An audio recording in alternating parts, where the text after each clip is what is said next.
O silêncio que afoga no rio, o silêncio também afoga.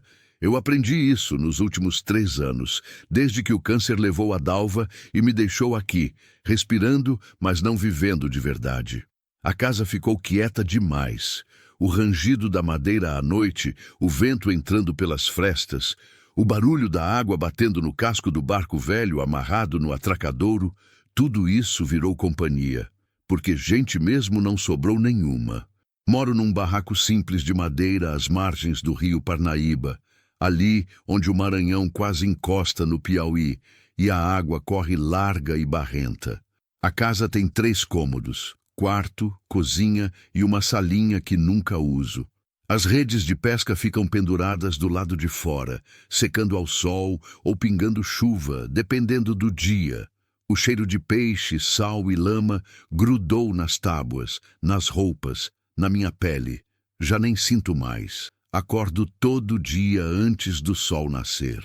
Café forte e requentado na caneca de alumínio amassada. Pão dormido ou farinha com ovo quando tem. Silêncio, sempre silêncio. Pego a faca, limpo o peixe que sobrou da véspera, jogo as tripas no rio e vejo as garças chegando para comer. Boto a isca nova, confiro as redes, subo no barco e vou. A rotina é sempre igual. Sair, pescar, voltar, vender o pouco que pego, comprar o pouco que preciso, dormir sozinho numa cama que ainda cheira a ela quando fecho os olhos e finjo que sinto. Tenho uma lata velha de biscoito maisena guardada embaixo da cama. Dentro tem fotos. Eu e a Dalva no dia do casamento, na frente da igreja de São Benedito. Ela com o vestido branco simples, eu de camisa branca e calça preta. Os dois rindo. Tem outra foto dela grávida, sentada na rede, a barriga enorme, a mão na cintura. O bebê não vingou. Nasceu morto. Dalva nunca mais foi a mesma depois disso. Nem eu. Às vezes, de noite, quando o vento bate forte e a casa geme, eu abro a lata e fico olhando as fotos. Não choro mais. Já chorei demais. Agora só fico ali, segurando o papel fino entre os dedos, tentando lembrar da voz dela, do jeito que ela ria, do cheiro do cabelo dela molhado depois do banho. Não consigo mais. A memória vai embora aos poucos, como areia escorrendo entre os dedos. E isso dói mais do que a saudade. Tem dias que penso em guardar tudo, jogar fora, queimar, mas não consigo. Os objetos dela ainda estão no lugar. O pente dela em cima da cômoda, o sabonete que ela usava, ainda embrulhado, guardado na gaveta, a panela que ela mais gostava, pendurada no prego enferrujado, o vestido azul dela, pendurado no armário, fedendo a mofo e a tempo parado. Eu não mexo, não tiro, não limpo. É como se, tirando essas coisas, eu apagasse ela de vez. O barco é velho. Um casco de madeira pintado de azul desbotado, com o nome Dalva escrito na proa, já meio apagado pela chuva e pelo sol. O motor é um 2 tempos barulhento que falha toda hora, cospe fumaça preta e exige reza para pegar. Mas funciona. E é tudo que eu tenho. Saio de madrugada, quando ainda está escuro e o rio parece um espelho preto. O frio da água bate na canela quando piso na lama para empurrar o barco. O cheiro do rio de manhã cedo é forte. Barro, peixe, folha podre, vida e morte misturadas. Boto o remo, dou a partida no motor e vou. O vento úmido bate no rosto. O céu vai clareando devagar, do roxo pro laranja, depois pro azul claro. O sol nasce e reflete na água, queimando os olhos. Eu não uso boné. Deixo o sol queimar mesmo. Dor física ainda é melhor que a outra. Passo horas lançando rede, puxando linha, conferindo armadilha. Peixe está cada vez mais escasso. Tem dia que volto com quase nada. Tem dia que volto com o suficiente para vender e comprar arroz, feijão, óleo. Nunca sobra. Nunca falta. É sempre no limite. Os outros pescadores me cumprimentam de longe. Levantam a mão, acenam. Eu aceno de volta, mas não paro para conversar. Não quero conversa, não quero amizade, não quero nada de ninguém. Aprendi que gente vai embora, que nada dura, que confiar é bobagem. Então eu fico sozinho. E tá bom assim. Ou pelo menos era o que eu dizia para mim mesmo. Porque a verdade é que a solidão dói. Dói como uma ferida aberta que não cicatriza nunca. Dói acordar sozinho, comer sozinho, dormir sozinho, viver sozinho. Dói não ter ninguém para dividir o café, para falar do dia, para ouvir reclamação, para brigar, para fazer as pazes. Dói não ter ninguém para dizer: você voltou, que bom. Mas eu engoli a dor, engasguei com ela todo dia e fingi que estava tudo bem. Até aquela noite. A noite em que o rio resolveu me cobrar tudo de uma vez. A noite em que eu parei de ser só eu. E aí, gostou do começo dessa história? Comenta aqui embaixo o que você achou. E se você ainda não é inscrito no canal, se inscreve aí para não perder os próximos capítulos. Ativa o sininho porque essa história vai mexer com você do começo ao fim. Continue e alongue o próximo 1229 Architected, Emotionally Rich Narrative Chapter with Sensory Details. Next to me, 49. E sou usuário, quer que eu continue e alongue o próximo capítulo. Baseado no documento de instruções e no padrão estabelecido, preciso criar o capítulo 2, Encontro Inesperado. Este capítulo deve mostrar o encontro marcante e transformador. Mulher chorando. Bebê abandonado perto da água. Cenário forte. Detalhes sensoriais. Situação extrema. Exausta, molhada, suja, com frio, fome, medo. Sem ter para onde ir, o pescador age por empatia. Primeira desconfiança, tom emocional crescente. Detalhes sensoriais constantes. Diálogos simples e reais. Alongar bastante, com muitos detalhes. Vou criar uma cena detalhada do encontro durante uma saída de rotina, com muita descrição sensorial e emocional. Capítulo 2. A mulher que o rio trouxe. Aquela terça-feira começou como todas as outras. Céu limpo, vento fraco, rio calmo demais. O tipo de calmaria que pescador experiente desconfia. Saí antes das 5 da manhã. Com a lua ainda pendurada no céu como uma unha suja, e o barco cortando a água mansa sem fazer barulho. Levei café na garrafa térmica velha, 2 bananas amassadas no fundo da mochila e a faca de sempre presa no cinto. O motor pegou no terceiro puxão, cuspindo fumaça preta e barulho. Rede nova, anzóis afiados, esperança nenhuma, só rotina. O plano era simples: seguir rio abaixo até a ponta do cajueiro, lançar rede na curva onde a correnteza acumula peixe, esperar 2 horas e voltar. Simples, seguro, solitário. Mas o rio tinha outros planos. Lá pelas 7h30 da manhã, quando o sol já estava alto e quente, eu estava puxando a rede devagar, sentindo o peso dos peixes presos nas malhas, quando ouvi um choro, fraco, abafado, quase engolido pelo barulho da água batendo nas pedras. Parei na hora. Larguei a rede. Escutei de novo. Nada. Pensei que era coisa da minha cabeça. Não seria a primeira vez. Tem dia que eu ouço a voz da Dalva me chamando. Tem dia que eu escuto o choro do bebê que nunca respirou. A solidão faz isso com a gente. Inventa companhia onde não tem. Voltei a puxar a rede. E ouvi de novo. Mais alto agora. Mais claro. Um bebê chorando. Meu estômago revirou. O coração acelerou. Deixei a rede cair de volta na água e olhei em volta. Nada. Só rio, mato fechado nas margens, pedras, sol batendo forte. De onde vinha aquilo? Liguei o motor e fui devagar, cortando a água, prestando atenção em cada som. O choro vinha da margem esquerda, lá onde tem um trecho de praia de areia grossa e pedras grandes. Um lugar que ninguém usa porque não dá para atracar direito. Quando cheguei mais perto, vi uma mulher, sentada na areia, de costas para mim, curvada sobre alguma coisa no colo. O cabelo preto e molhado grudado nas costas, a blusa rasgada no ombro, os pés descalços, sujos de barro e sangue, e o choro do bebê vinha dela. Desliguei o motor. O barco foi deslizando devagar até encalhar na areia. Desci. A água gelada bateu na canela, depois no joelho. Arrastei o barco um pouco mais para cima e caminhei. A areia estava quente debaixo dos pés. O sol queimava a nuca. O cheiro de rio misturado com algo que eu não conseguia identificar. Suor, medo, desespero, talvez. Moça! Chamei, a voz saindo rouca. Ela não virou. Só ficou ali, balançando o corpo para frente e para trás, segurando o bebê contra o peito. Cheguei mais perto. Agora dava para ver melhor.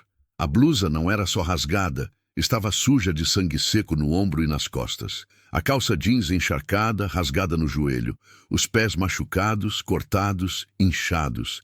E o bebê, pequeno, não devia ter mais que uns meses de vida, embrulhado numa manta suja, chorando fraco, um choro cansado, sem força. Moça, tá tudo bem? Perguntei de novo, devagar, tentando não assustar. Ela virou o rosto de repente, e o que eu vi me gelou por dentro. O olho esquerdo dela estava roxo, inchado, quase fechado. O lábio rachado, hematomas no pescoço, arranhões no braço. Mas o pior não era isso. O pior era o olhar, puro terror. Ela me olhou como quem olha para a morte.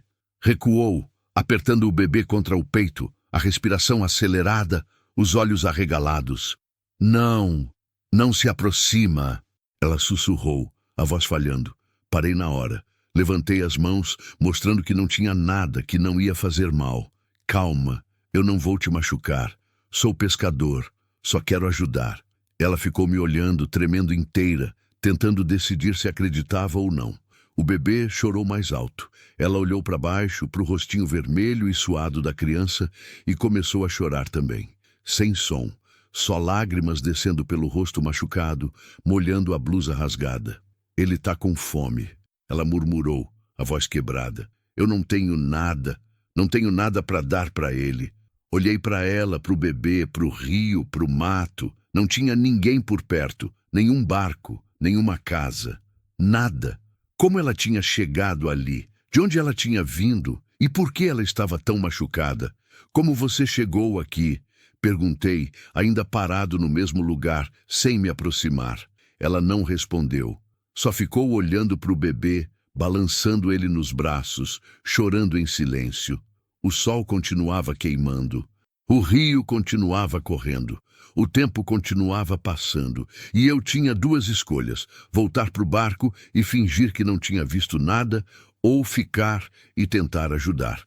A primeira opção era a mais segura, a mais sensata, a que qualquer pessoa com um pingo de juízo escolheria. Mas eu olhei para aquela mulher, para o bebê chorando, e lembrei da Dalva. Lembrei do filho que a gente perdeu. Lembrei da dor, do vazio, da solidão que me engoliu depois. E não consegui ir embora. Tem água no meu barco, falei, a voz mais firme agora. E comida, pouca, mas tem. Deixa eu ajudar vocês. Ela me olhou de novo, desconfiada, assustada, mas também desesperada. Você não vai... A voz dela tremeu. Não vai me entregar para ele, vai? Ele, quem era ele? Não vou te entregar para ninguém, respondi. Só quero ajudar. Ela ficou em silêncio, pensando, decidindo. O bebê chorou mais alto, se contorcendo nos braços dela, procurando comida, conforto, qualquer coisa. E então ela cedeu. Tá bom, sussurrou, a voz quase sumindo. Tá bom. Me aproximei devagar, como quem se aproxima de um animal ferido, com cuidado para não assustar mais ainda. Quando cheguei perto, estendi a mão para ajudá-la a levantar. Ela hesitou. Olhou para minha mão, depois para mim, depois de novo para a mão, e então segurou. A mão dela estava gelada, trêmula, fraca. Ajudei ela a se levantar. Ela vacilou, as pernas bambas, quase caindo. Segurei ela pelo braço, firme, mas sem apertar, e caminhamos devagar até o barco. O bebê continuava chorando, agora mais baixo, mais cansado. Como ele se chama? Perguntei, tentando manter a conversa, tentando acalmá-la. Miguel, ela respondeu, a voz um fio. O nome dele é Miguel. Bonito nome. Ela não respondeu. Ajudei ela a entrar no barco. Ela sentou no banco de madeira, ainda segurando o Miguel com força, como se alguém fosse arrancar ele dela a qualquer momento. Peguei a garrafa térmica, enchi a tampinha com água morna e ofereci. Bebe, devagar. Ela pegou a tampinha com a mão trêmula e bebeu. Fechou os olhos, engoliu, respirou fundo. Bebeu mais um pouco. Peguei uma das bananas amassadas, Descasquei e ofereci. Come, vai te dar força. Ela pegou a banana e comeu rápido, engolindo sem mastigar direito, a fome maior que qualquer outra coisa. O Miguel chorou de novo, mais forte agora, esperneando. Ele tá com fome, ela repetiu desesperada. Eu não tenho leite, não tenho nada, pensei rápido. Leite eu não tinha, comida de bebê eu não tinha, mas tinha que fazer alguma coisa. A vila mais próxima fica a uns 40 minutos daqui, falei. Tem um posto de saúde lá. Eles podem ajudar. Ela arregalou os olhos apavorada. Não, não pode ir para a vila. Ele vai me achar, ele vai me matar. Quem? Quem vai te achar? Ela começou a tremer mais ainda, as lágrimas voltando, o desespero tomando conta. Ele, o pai do Miguel, ele disse que se eu fugisse ele ia me matar. Ia matar o bebê também, ele disse. A voz dela sumiu. Ela abaixou a cabeça, soluçando, abraçada ao filho. Sentiu um aperto no peito, uma raiva fria subindo pela garganta. Que tipo de homem ameaça matar a própria mulher, o próprio filho? Respirei fundo, tentei pensar, precisava de um plano. Ele sabe que você está aqui? Perguntei. Não sei, ela soluçou. Eu andei a noite inteira, atravessei o mato, caí no rio. Pensei que ia morrer afogada, mas consegui nadar até aqui. Olhei para ela de novo. Os ferimentos, o cansaço, o medo. Essa mulher tinha atravessado o inferno para fugir. E agora ela estava aqui, no meu barco, pedindo ajuda. Eu podia ter dito não. Podia ter dado água, comida e ido embora. Podia ter ficado na minha, sozinho, seguro. Mas não consegui. Porque, no fundo, eu sabia que se não fizesse nada, se deixasse ela ali, o remorso ia me matar mais devagar e mais doloroso que qualquer tempestade. Tá bom, falei, olhando nos olhos dela. Eu vou te ajudar, mas você precisa confiar em mim. Pode confiar. Ela me olhou. Olhou para o Miguel, olhou para o rio e acenou com a cabeça. Posso? Sussurrou. Subi no barco, puxei a âncora, liguei o motor e saímos dali. Não sabia ainda para onde ia levar ela. Não sabia se estava fazendo a coisa certa. Não sabia o que ia acontecer, mas sabia uma coisa. Daquele momento em diante, minha vida não seria mais a mesma. O rio tinha me trazido essa mulher, e agora ela era minha responsabilidade. Esse capítulo mexeu com você? Comenta aqui embaixo o que você achou. A história está só começando e prometo que vai ficar cada vez mais intensa. Se inscreve no canal e ativa o sininho para não perder nenhum capítulo. Continue e alongue o próximo. 1239 Architected Extended Narrative Chapter with Sensory Details and Emotional Tension. O usuário quer que eu continue a história do pescador solitário que encontrou a mulher e o bebê. Preciso criar o capítulo 3, que, segundo a estrutura, deve ser sobre primeiro vínculo, desconfiança inicial, pequenos gestos, começo da confiança. Preciso alongar bastante este capítulo, com muitos detalhes sensoriais, desenvolvimento gradual da confiança, diálogos contidos e realistas, e mostrar a tensão emocional tanto do pescador quanto da mulher. Devo incluir a viagem de barco, a decisão de levá-la para sua casa ao invés da vila, detalhes do cuidado com o bebê, revelações graduais sobre a situação dela, a desconfiança inicial, pequenos gestos que constroem confiança, descrições sensoriais fortes, o contraste entre a dureza e os gestos de humanidade, memórias do pescador sobre Dalva e o bebê perdido. Vou manter o tom em primeira pessoa, narrativa realista e criar tensão emocional crescente. Capítulo 3. O peso da confiança. O motor do barco tossia fumaça preta enquanto a gente cortava o rio de volta. O sol já estava alto, queimando a pele, refletindo na água e cegando a vista. Eu segurava o leme com uma mão e com a outra limpava o suor da testa. A mulher estava sentada no banco da frente, curvada sobre o Miguel, protegendo ele do sol com o próprio corpo. Ela não falava nada. Só ficava ali, balançando levemente, murmurando coisas baixinho para o bebê. Eu não conseguia ouvir o que ela dizia por causa do barulho do motor, mas dava para ver que ela estava tentando acalmar ele. E acalmar ela mesma também. Olhei para o rio. A água barrenta corria lenta, pesada, carregando galhos, folhas, lixo. 2 garças levantaram voo quando a gente passou perto da margem. O cheiro de barro e peixe morto era forte. O vento quente batia no rosto, mas não refrescava nada. Minha cabeça fervilhava. O que eu estava fazendo? Levando uma desconhecida para o meu barco, para o meu território, para dentro da minha vida que eu tinha fechado com cadeado há 3 anos. Eu não conhecia essa mulher. Não sabia o nome dela. Não sabia nada sobre ela.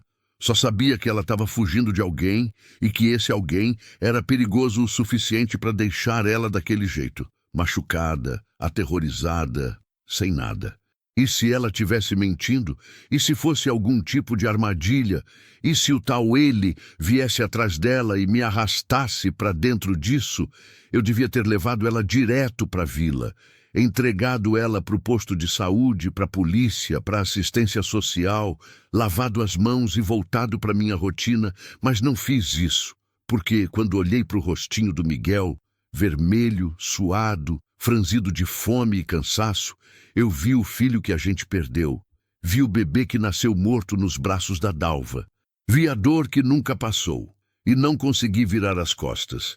Então tomei uma decisão. Não ia levar ela para a vila. Não ainda. Ia levar ela para minha casa. Ia dar comida, água, um lugar para descansar.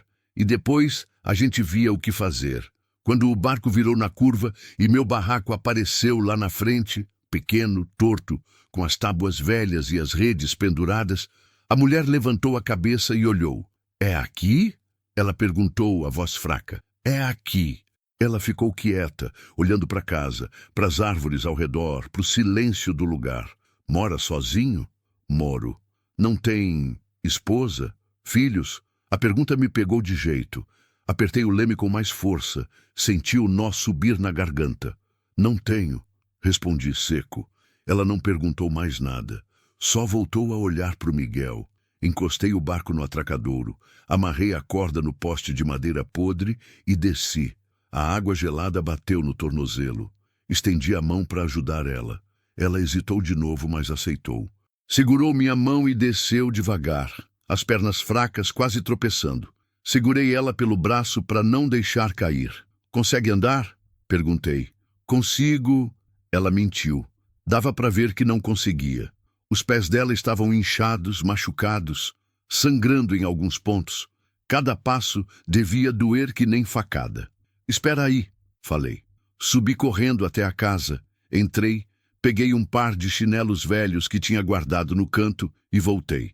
Ofereci para ela. "Põe isso. Não é muito, mas é melhor que nada." Ela pegou os chinelos, olhou para eles, depois para mim. "Obrigada," sussurrou. Calçou os chinelos. Ficavam grandes, mas era melhor que andar descalça naquela terra cheia de espinho e formiga. Subimos devagar até a casa. O sol queimava as costas, as cigarras cantavam alto no mato. O cheiro de peixe seco vinha das redes penduradas. Abri a porta. A casa estava quente, abafada, cheirando a mofo e solidão. Janelas fechadas, pó acumulado, tudo do jeito que eu tinha deixado de madrugada. "Entra," falei, me afastando para dar espaço. Ela entrou devagar, olhando em volta com cuidado, como se esperasse alguma armadilha. Os olhos dela passaram pela cozinha simples, pela mesa de madeira velha, pelas panelas penduradas, pelo fogão a lenha no canto. "Pode sentar ali," apontei para a cadeira perto da mesa. Ela foi até a cadeira e sentou, ainda segurando o Miguel com força. O bebê tinha parado de chorar, mas estava quieto demais, assustador demais.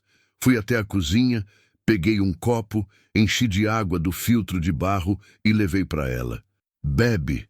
Ela pegou o copo com as 2 mãos e bebeu. Rápido, desesperado. Água escorrendo pelo canto da boca, molhando a blusa rasgada. "Mais?" perguntei. Ela acenou que sim. Enchi o copo de novo. Ela bebeu mais devagar dessa vez. Olhei para o Miguel. Ele estava com os olhos fechados, a respiração rápida, a pele muito vermelha. Ele tá com febre, já falei. Eu sei, ela respondeu, a voz tremendo. Eu não sei o que fazer. Ele precisa de leite, de remédio. Pensei rápido. Leite eu não tinha, mas tinha farinha, tinha açúcar, tinha água. Podia fazer um mingau ralo só para enganar a fome do menino até a gente conseguir coisa melhor. Vou fazer um mingau para ele, falei. Não é o ideal, mas é o que tem. Você sabe fazer? Parei, olhei para ela, pro Miguel. Já soube, respondi, a voz saindo mais baixa que eu queria. Não expliquei. Não contei sobre o filho que nunca chegou a precisar de mingau porque não chegou a viver. Fui até o fogão, acendi o fogo, coloquei água numa panela pequena, adicionei farinha e açúcar.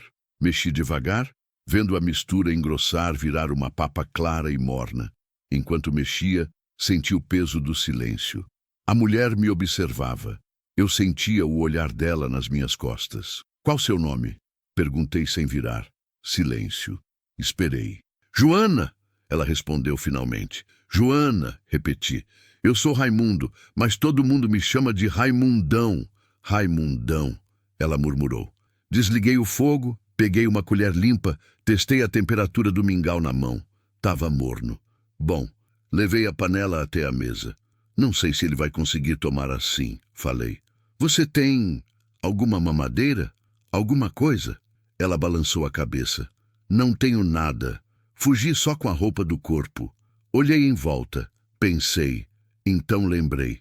Fui até o quarto, abri o armário velho, vasculhei no fundo. Tinha uma caixa de papelão ali com coisas da Dalva que eu nunca tinha tido coragem de mexer. Abri a caixa e vi uma mamadeira pequena, azul, que a gente tinha comprado quando descobriu que ela estava grávida. Minha mão tremeu quando peguei. Fazia 3 anos que eu não via aquilo.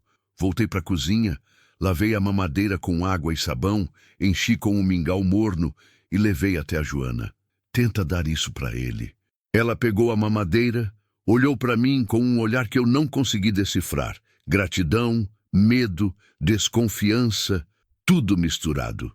Aproximou o bico da mamadeira da boca do Miguel. O menino fungou, virou o rostinho, depois abriu a boca e começou a sugar. Fraco no começo, depois com mais força. Joana soltou um suspiro de alívio. Uma lágrima escorreu pelo rosto dela. Graças a Deus, murmurou. Sentei na outra cadeira, do outro lado da mesa, observando. O Miguel mamava devagar, fazendo barulhinhos, os dedinhos pequenos abrindo e fechando. A Joana olhava para ele com tanto amor e tanto medo, ao mesmo tempo que doía ver. Há quanto tempo vocês estão fugindo? Perguntei. Desde ontem de noite. Ela respondeu sem tirar os olhos do bebê. Saí de casa quando ele dormiu. Peguei o Miguel e fugi. Não levei nada. Nem roupa, nem dinheiro, nem celular. Só ele. Por onde você passou? Andei pela estrada de terra até cansar. Depois entrei no mato. Achei que se ficasse na estrada ele ia me achar fácil. Andei a noite inteira. Caí, levantei, caí de novo. O Miguel chorava e eu tampava a boca dele com medo de alguém ouvir. A voz dela falhou. Ela parou de falar, respirou fundo, continuou. De manhã cedo, quando já estava clareando, cheguei perto do rio. Pensei em seguir pela margem, mas tinha muito mato, muita pedra. Então tentei atravessar. Achei que a água estava rasa, mas não estava. Ela parou de novo, fechou os olhos. A mão dela tremeu segurando a mamadeira. Escorreguei, caí na água com ele, a correnteza me puxou.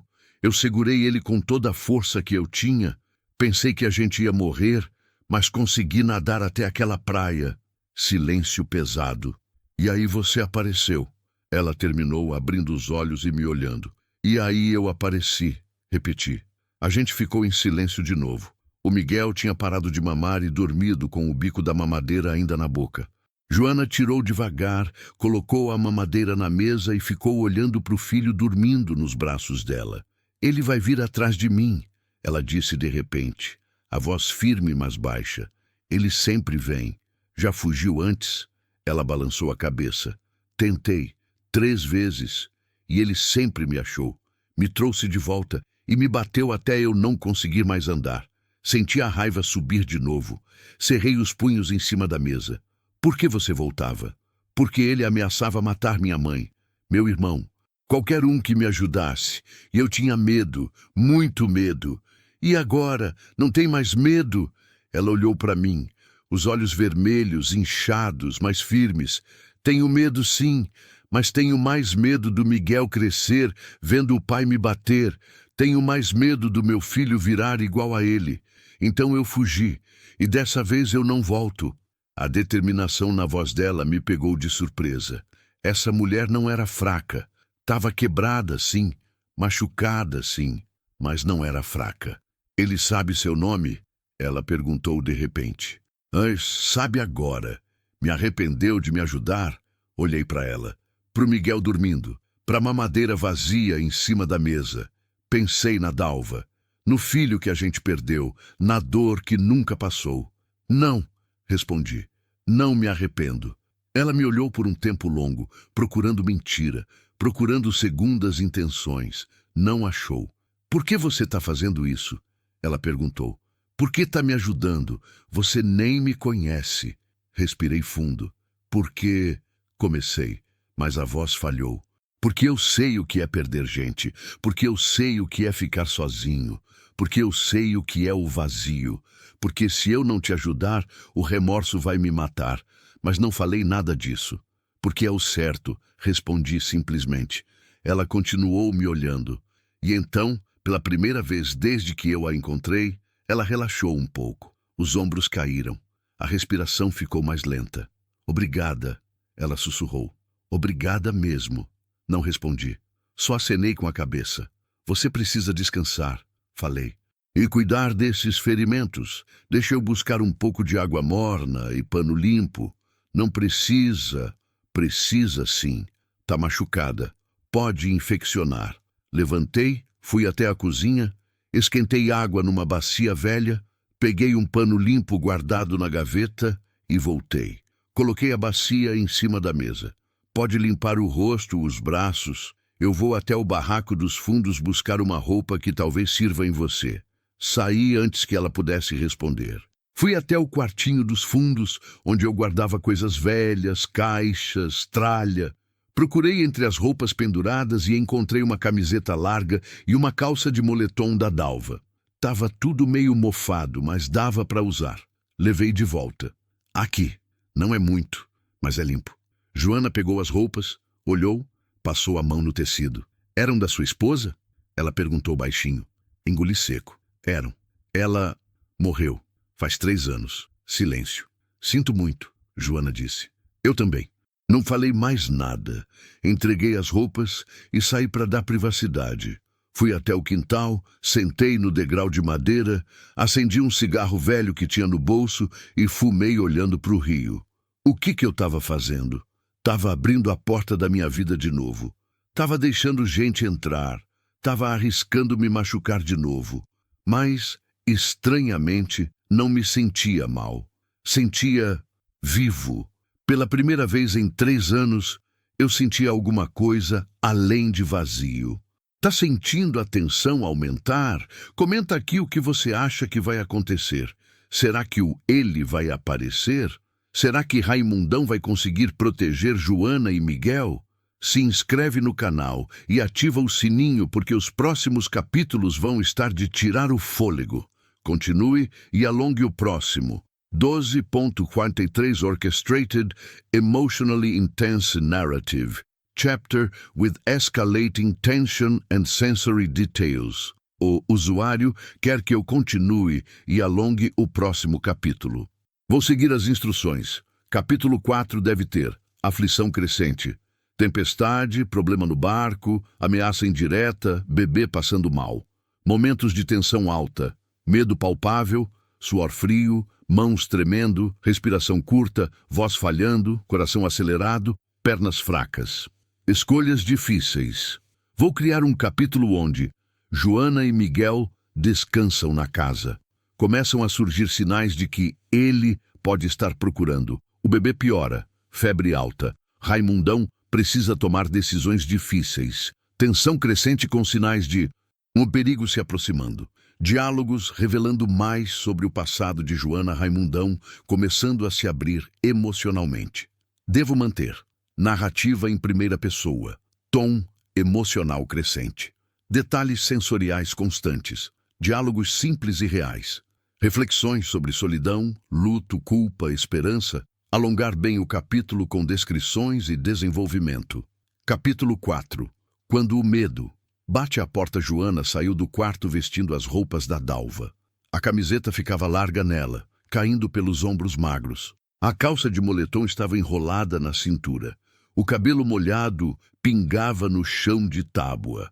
Ela tinha lavado o rosto. Os hematomas ficaram mais visíveis agora. Roxo escuro ao redor do olho esquerdo. Um corte já meio cicatrizado no canto da boca. Manchas amareladas no pescoço que pareciam marcas de dedos. Marcas de quem tinha segurado ela com força, com raiva, com vontade de machucar. Sentiu o estômago revirar. Melhorou? Perguntei, tentando não olhar muito para os machucados. Melhorou, sim. Obrigada! Ela se sentou na cadeira de novo, ainda segurando o Miguel contra o peito. O menino continuava dormindo, mas a respiração dele estava rápida demais. Pesada demais. Ele tá quente, Joana disse, a preocupação voltando para o rosto. Muito quente. Me aproximei, encostei a mão na testinha do Miguel. Estava fervendo. Febre alta, falei. Precisa baixar isso. Como? Pensei rápido. Não tinha remédio para a criança em casa. Não tinha termômetro. Não tinha nada. Banho morno, respondi. E pano molhado na testa. É o que dá para fazer agora. Fui até a cozinha, esquentei mais água, misturei com água fria numa bacia até ficar numa temperatura morna. Levei até a mesa junto com um pano limpo. Tira a roupinha dele, falei. Joana tirou a mantinha suja e a camisetinha do Miguel. O corpinho pequeno estava vermelho, suado, tremendo levemente. Põe ele aqui, apontei para a bacia. Ela colocou o menino na água morna com cuidado. Miguel abriu os olhos, assustado, e começou a chorar fraco. Mas era choro de cansaço, não de dor. Joana molhou o pano e passou no corpinho dele devagar, na testinha, no pescoço, nos bracinhos. Cantarolava baixinho alguma coisa que eu não conhecia, uma cantiga de ninar, talvez. Fiquei ali parado, olhando, e de repente me lembrei da Dalva fazendo a mesma coisa. Preparando água morna, escolhendo roupinha pequena, cantando baixinho, preparando tudo para um bebê que nunca chegou a usar nada daquilo. Tive que virar o rosto, engolir o nó na garganta. "Ah, Raimundão!" Joana chamou. "Que foi? Você tá bem?" Pigarreei. "Tô. Só lembrei de uma coisa." Ela não insistiu. Voltou a cuidar do Miguel. Depois de uns 10 minutos na água, o corpinho dele esfriou um pouco. Joana tirou ele da bacia, enrolou num pano seco e segurou contra o peito. "Acho que melhorou", ela disse aliviada. "Mas ainda tá febril", respondi. "Precisa de remédio. E precisa de um médico olhar ele." O rosto dela fechou na hora.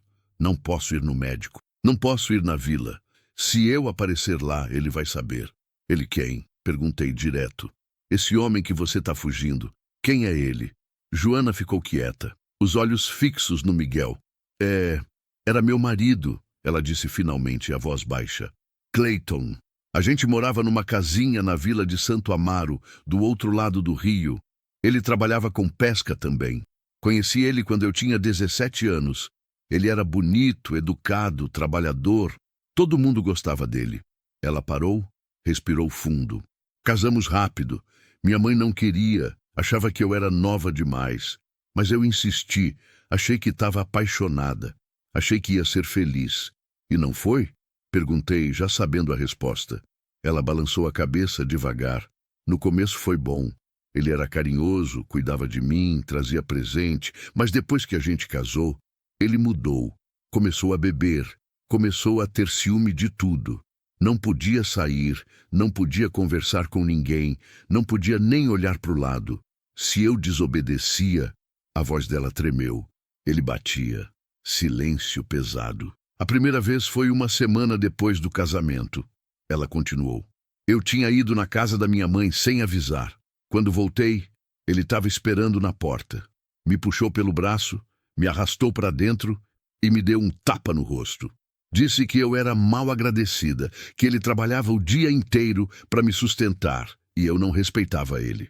Ela limpou uma lágrima que escorria pelo rosto. Pedi desculpa. Prometi que não ia fazer de novo. E ele me abraçou, chorou, disse que me amava, que tinha perdido o controle.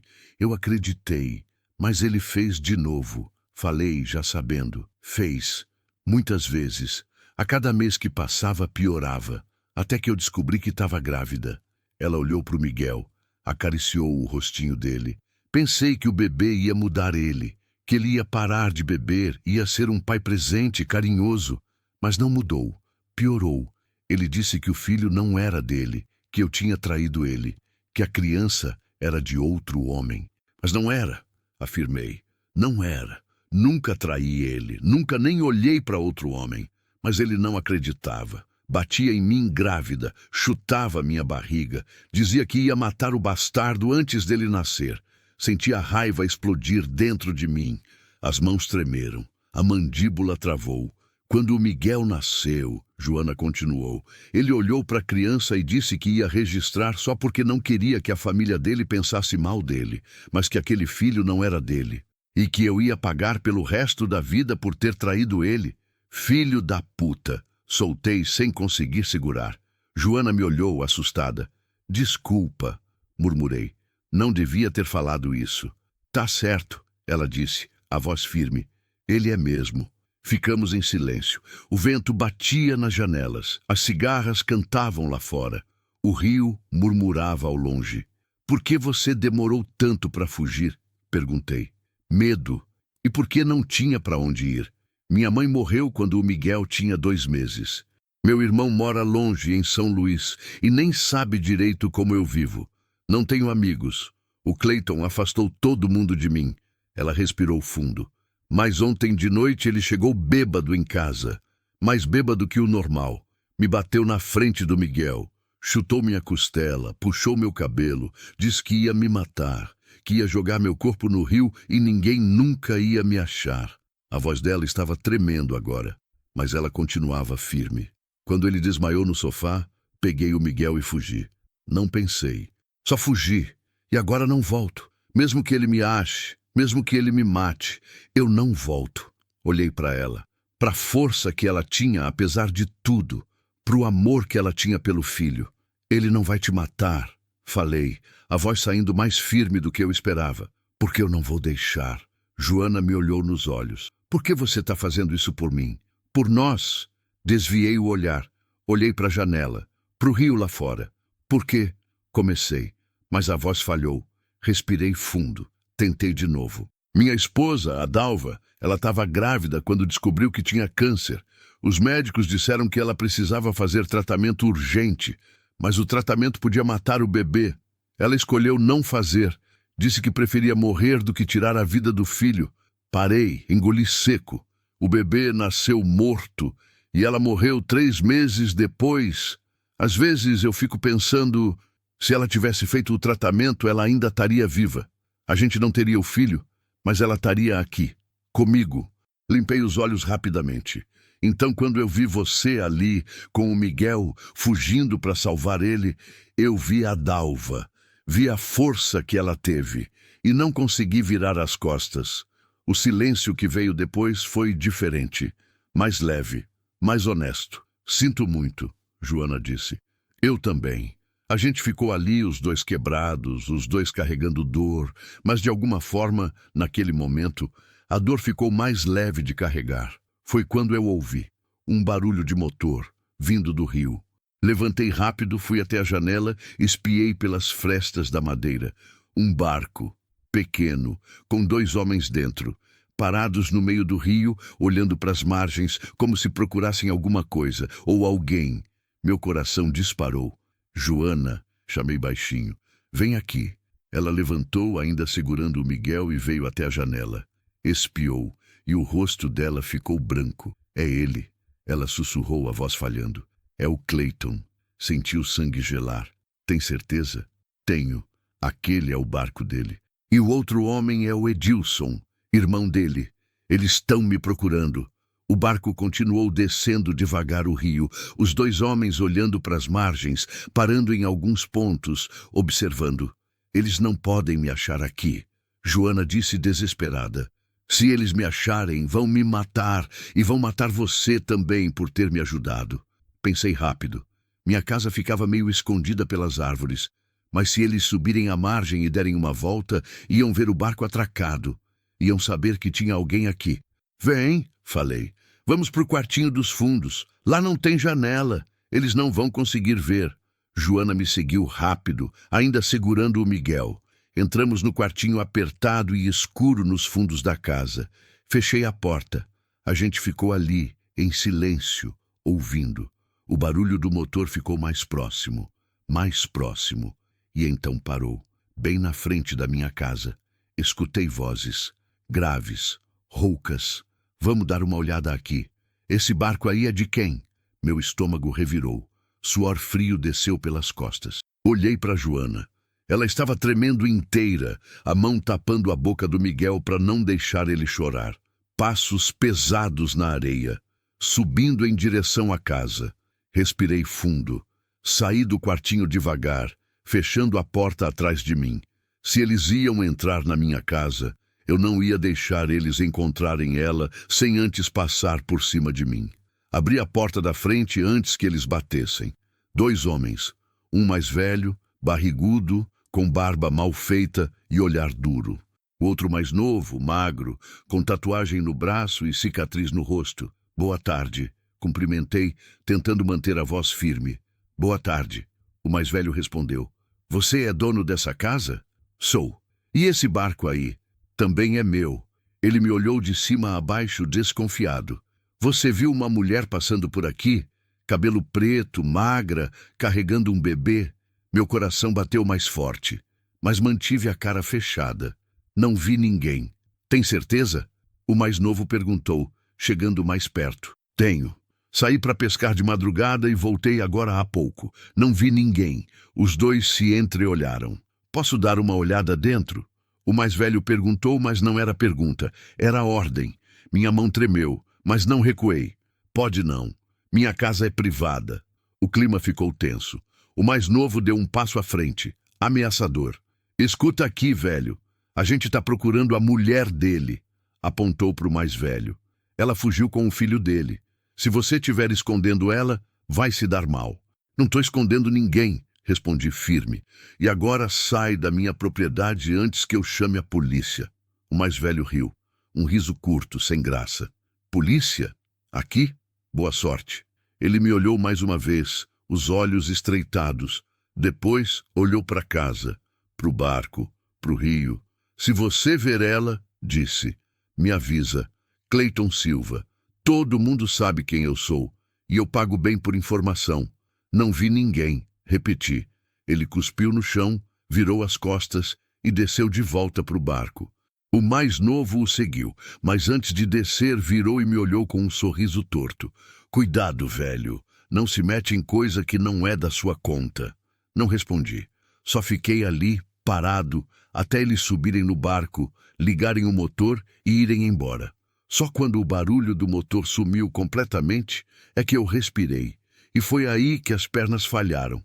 Me apoiei na parede, tremendo, suando frio, o coração batendo tão forte que doía no peito.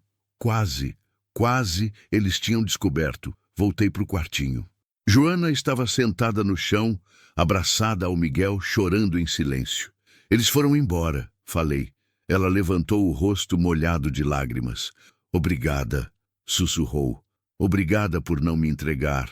Eu disse que não ia deixar nada acontecer com vocês. Respondi. E não vou, mas no fundo eu sabia. Isso estava longe de acabar, e o perigo tinha acabado de bater na minha porta. Meu Deus, quase foram descobertos. Comenta aí o que você achou desse capítulo tenso. O que será que vai acontecer agora? Cleiton vai voltar? Se inscreve no canal e ativa o sininho porque a história está cada vez mais intensa e você não pode perder nenhum capítulo. Continue e alongue o próximo 12.46 Architected Emotionally Rich. Chapter Expansion with Vulnerability and Sensory Depth. O usuário quer que eu continue a história e alongue o próximo capítulo. Estamos no capítulo 5, que segundo a estrutura deve ser memórias e feridas, passado do pescador, culpa, saudade, o que ele perdeu. Vou criar um capítulo que explore mais profundamente o passado de Raimundão, mostre as feridas emocionais dele, desenvolva o vínculo crescente entre ele e Joana. Mantenha a tensão, eles ainda estão em perigo. Mostre momentos de vulnerabilidade e humanidade. Inclua detalhes sensoriais fortes.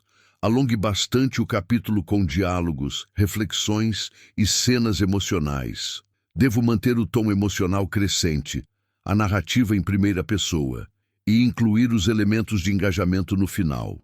Capítulo 5. As feridas que não cicatrizam. A noite caiu pesada sobre o rio.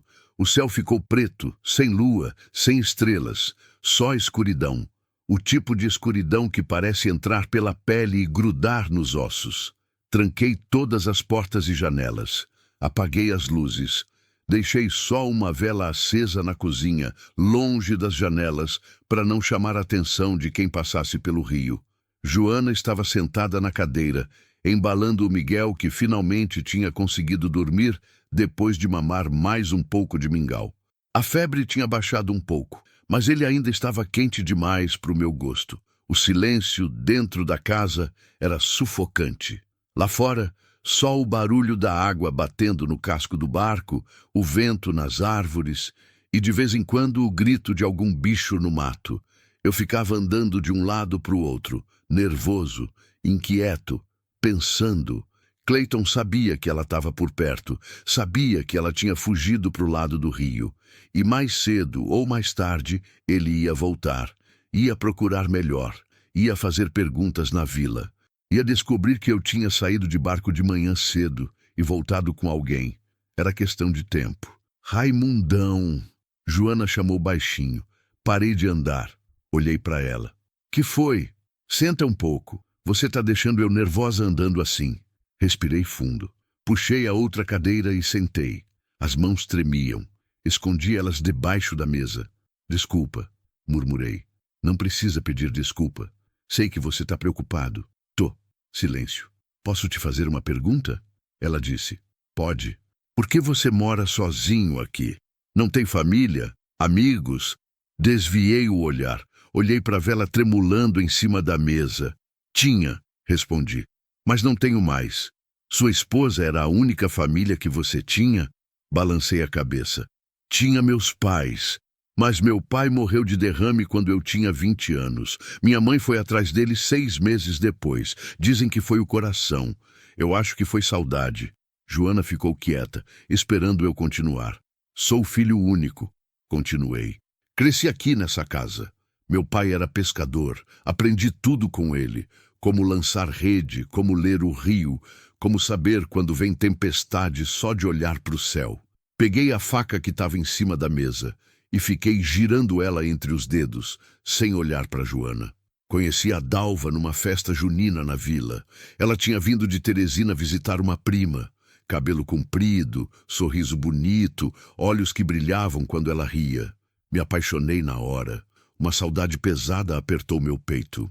Fiquei 6 meses indo e voltando de Teresina de ônibus só para ver ela. Gastava tudo que eu ganhava com passagem. Mas não me importava.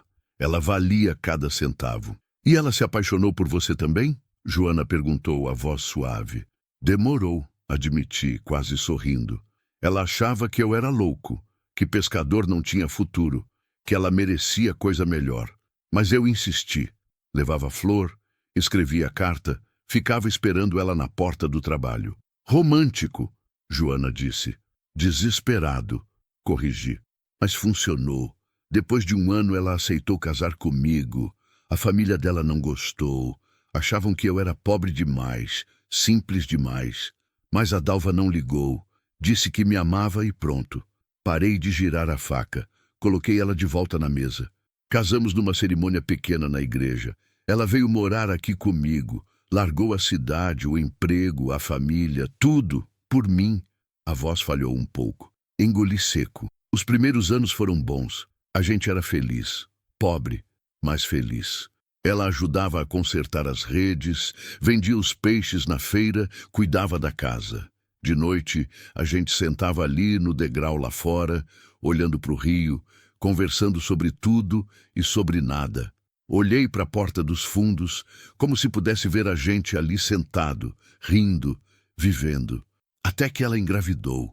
Joana apertou o Miguel contra o peito, como se soubesse que o que vinha a seguir não era bom. A gente ficou muito feliz, continuei. Eu comecei a trabalhar dobrado para juntar dinheiro. Reformei o quarto, pintei de azul, porque a gente achava que ia ser menino. Comprei um berço velho na feira e passei semanas lixando, pintando, deixando ele bonito. Levantei, fui até a janela. Olhei para a escuridão lá fora. A Dalva estava de 7 meses quando começou a sentir dor. Muita dor. Levei ela no posto de saúde, fizeram exame e encontraram. Câncer? Joana perguntou baixinho. Câncer no útero, confirmei. Agressivo, espalhando rápido. Fechei os olhos. A memória ainda doía como se fosse ontem. Os médicos disseram que ela precisava fazer tratamento urgente, quimioterapia, mas que o tratamento ia matar o bebê. Disseram que ela tinha que escolher a vida dela ou a vida do filho. Respirei fundo, as mãos apertadas contra o peitoril da janela. E ela escolheu o filho. Meu Deus, Joana sussurrou. Eu implorei para ela fazer o tratamento. Continuei, a voz tremendo agora. Eu disse que a gente podia ter outro filho depois, que ela precisava se salvar primeiro, mas ela não quis ouvir. Disse que não ia tirar a vida de um inocente, que Deus ia cuidar dela. Virei de volta para Joana. As lágrimas que eu tinha segurado durante 3 anos finalmente começaram a cair. O bebê nasceu morto, falei, a voz quebrando. O cordão tinha enrolado no pescoço, sufocou dentro dela. E a Dalva segurou ele nos braços, nosso filho morto, e chorou. Chorou tanto que eu achei que ela ia morrer ali mesmo. Limpei os olhos com as costas da mão. 3 meses depois, o câncer tinha tomado tudo. Ela estava tão magra, tão fraca, que não conseguia nem levantar da cama. Morreu numa manhã de domingo, segurando minha mão, pedindo desculpa. Desculpa por quê? Joana perguntou, as lágrimas escorrendo pelo rosto dela também. Por me deixar sozinho. O silêncio que veio depois foi o tipo de silêncio que dói, que pesa, que sufoca. Eu enterrei ela e o bebê juntos, continuei, no cemitério pequeno da vila.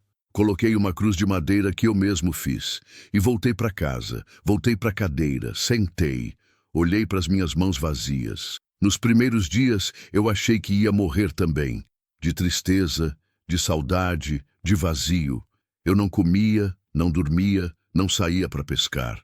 Só ficava ali, sentado, olhando para as coisas dela. Mas você não morreu, Joana disse. Não, mas passei 3 anos desejando ter morrido. Olhei para ela. Até hoje de manhã. Até eu te encontrar ali na praia. Joana me olhou com os olhos cheios de lágrimas. Eu não sei o que dizer. Não precisa dizer nada. Só queria que você entendesse por que eu estou fazendo isso. Por que eu não consegui te deixar ali? Porque eu te lembrei dela? Não, porque você me lembrou de mim. Ela franziu a testa confusa. De mim? Você fez o que eu não consegui fazer, expliquei. Você escolheu salvar seu filho. Você fugiu, arriscou tudo para proteger ele. E conseguiu. Ele está vivo. Está aqui, respirando. Olhei para o Miguel dormindo nos braços dela. A Dalva tentou salvar nosso filho e falhou. Mas você conseguiu. Limpei os olhos de novo. Então, quando eu olho para você, eu não vejo só uma mulher fugindo. Eu vejo uma mãe que deu certo. Uma mãe que conseguiu. E isso me dá esperança. Esperança de que? Joana perguntou, a voz fraca. De que ainda vale a pena tentar salvar gente. De que ainda vale a pena tentar viver. Joana começou a chorar também. Não de tristeza, mas de alívio. De entendimento. De conexão. Obrigada, ela sussurrou. Obrigada por me contar isso. Obrigado você, respondi. Por me deixar ajudar. A gente ficou ali, os dois chorando em silêncio, dividindo a dor que cada um carregava. E de alguma forma, A dor ficou mais leve, porque dor compartilhada é dor dividida. E pela primeira vez em 3 anos, eu não estava mais sozinho carregando o peso. As horas passaram devagar. A vela foi derretendo, a cera pingando na mesa, a chama tremulando. Joana tinha colocado o Miguel para dormir num cobertor dobrado no chão, num cantinho seguro, longe da corrente de ar. O menino dormia profundo, a respiração mais calma agora, a febre quase toda embora. Ela voltou para a cadeira e ficou olhando para ele. Eu fiquei na outra cadeira, em silêncio, pensando no que fazer. A gente precisa de um plano, falei finalmente. Eu sei, você não pode ficar escondida aqui para sempre. E o Miguel precisa de médico, de vacina, de certidão, de tudo. Eu sei disso também, ela disse cansada. Mas se eu aparecer em qualquer lugar oficial, vão me encontrar. E se você fosse para outra cidade, longe daqui? Ela balançou a cabeça. Não tenho dinheiro, não tenho documento, não tenho nada. Tenho Miguel, e só ele já é mais do que eu preciso. Mas não basta para sobreviver, pensei. Tentei achar uma solução, mas não achei. Quantos anos você tem? Perguntei de repente. 22, tão nova, e já tinha sofrido tanto. Ah, seu irmão, o que mora em São Luís, ele não pode te ajudar? Joana hesitou. Pode, mas a gente não se fala faz tempo. Ele não aprovou meu casamento. Disse que o Clayton não prestava. A gente brigou e nunca mais conversamos. Mas ele é seu irmão. Se você pedir ajuda, ele não vai negar. Não sei, ela murmurou. Não sei se ele vai me perdoar. Tenta, insisti. Pelo Miguel. Ela ficou pensando, depois acenou com a cabeça. Tá bom, mas como? Não tenho celular. Não sei o número dele de cabeça. Amanhã eu vou até a vila. Uso o orelhão, tento ligar para ele. E se o Clayton te ver? Ele não me conhece, não sabe que eu te ajudei. Vou tomar cuidado. Joana me olhou preocupada. Você já fez demais por mim. Não quero que você se arrisque mais ainda. Não tô me arriscando por você, respondi. Tô fazendo porque é o certo. Ela sorriu fraco, cansado, mas sorriu. Você é um homem bom, Raimundão. Não sou não. Só tô tentando não ser ruim. A vela finalmente apagou. A cozinha ficou escura. Só a luz fraca da madrugada começando a clarear lá fora. Você precisa descansar, falei. Vai pro quarto. Deita na cama. Eu fico aqui de guarda. E você? Não vai dormir? Não consigo dormir mesmo. Pode ir. Joana hesitou, mas o cansaço era maior que a resistência. Levantou, pegou o Miguel no colo com cuidado e foi pro quarto. Fiquei ali sozinho na escuridão. Peguei a faca, coloquei no cinto, sentei na cadeira virada para a porta e esperei. Esperei o dia clarear. Esperei o perigo voltar. Esperei qualquer coisa acontecer, porque eu sabia que isso estava longe de acabar. Sabia que o Clayton ia voltar. E quando voltasse, eu ia ter que tomar uma decisão. Entregar a Joana e voltar para minha vida solitária e segura. Ou proteger ela até o fim e arriscar tudo. Olhei para a porta do quarto onde ela dormia. Olhei para as minhas mãos calejadas de pescador e decidi. Eu ia proteger ela, nem que me custasse a vida. Porque a Dalva não teve ninguém para proteger ela. Mas a Joana tinha. Tinha eu. E eu não ia falhar de novo. Quando o sol começou a nascer, levantei. Fui até a janela. Olhei para o rio. Tudo parecia calmo, silencioso, normal. Mas eu conhecia o rio. Conhecia o silêncio dele. E sabia que às vezes o silêncio era só a calmaria antes da tempestade. Preparei café forte. Comi pão velho. Coloquei a faca no cinto, o boné na cabeça e saí. Ia até a vila. Ia tentar ligar para o irmão dela. Ia tentar arrumar uma saída, mas antes de sair, olhei para casa mais uma vez. E pela primeira vez em 3 anos, eu não estava saindo sozinho. Eu estava saindo por alguém. E isso fazia toda a diferença. Esse capítulo mexeu com o coração, né? A dor do Raimundão é de partir o peito. Comenta aí o que você está achando da história. Será que ele vai conseguir falar com o irmão da Joana? Será que o Clayton vai descobrir? Se inscreve no canal e ativa o sininho porque os próximos capítulos vão estar de cortar a respiração. Continue e alongue o próximo. 12.50 Architected Pivotal Chapter with Tension, Sensory Details and Character Transformation. Em que só o usuário quer que eu continue e alongue o próximo capítulo. Estamos no capítulo 6 agora. De acordo com a estrutura obrigatória de 8 capítulos, introdução, rotina do pescador solitário, encontro inesperado, primeiro vínculo, aflição crescente, memórias e feridas, virada decisiva, atitude humana que muda tudo, acolher, proteger, ajudar, travessia final, alívio tenso, chegada a lugar seguro, novo caminho, transformação emocional e mensagem final. Então, o capítulo 6 deve ser a virada decisiva. Raimundão vai até a vila tentar ligar para o irmão da Joana. Preciso criar tensão, incluir momentos de perigo e mostrar Raimundão tomando uma decisão firme de proteger Joana e Miguel. Preciso alongar bastante o capítulo, criar pelo menos um momento de tensão alta. Pode ser o encontro com Clayton ou alguém relacionado a ele.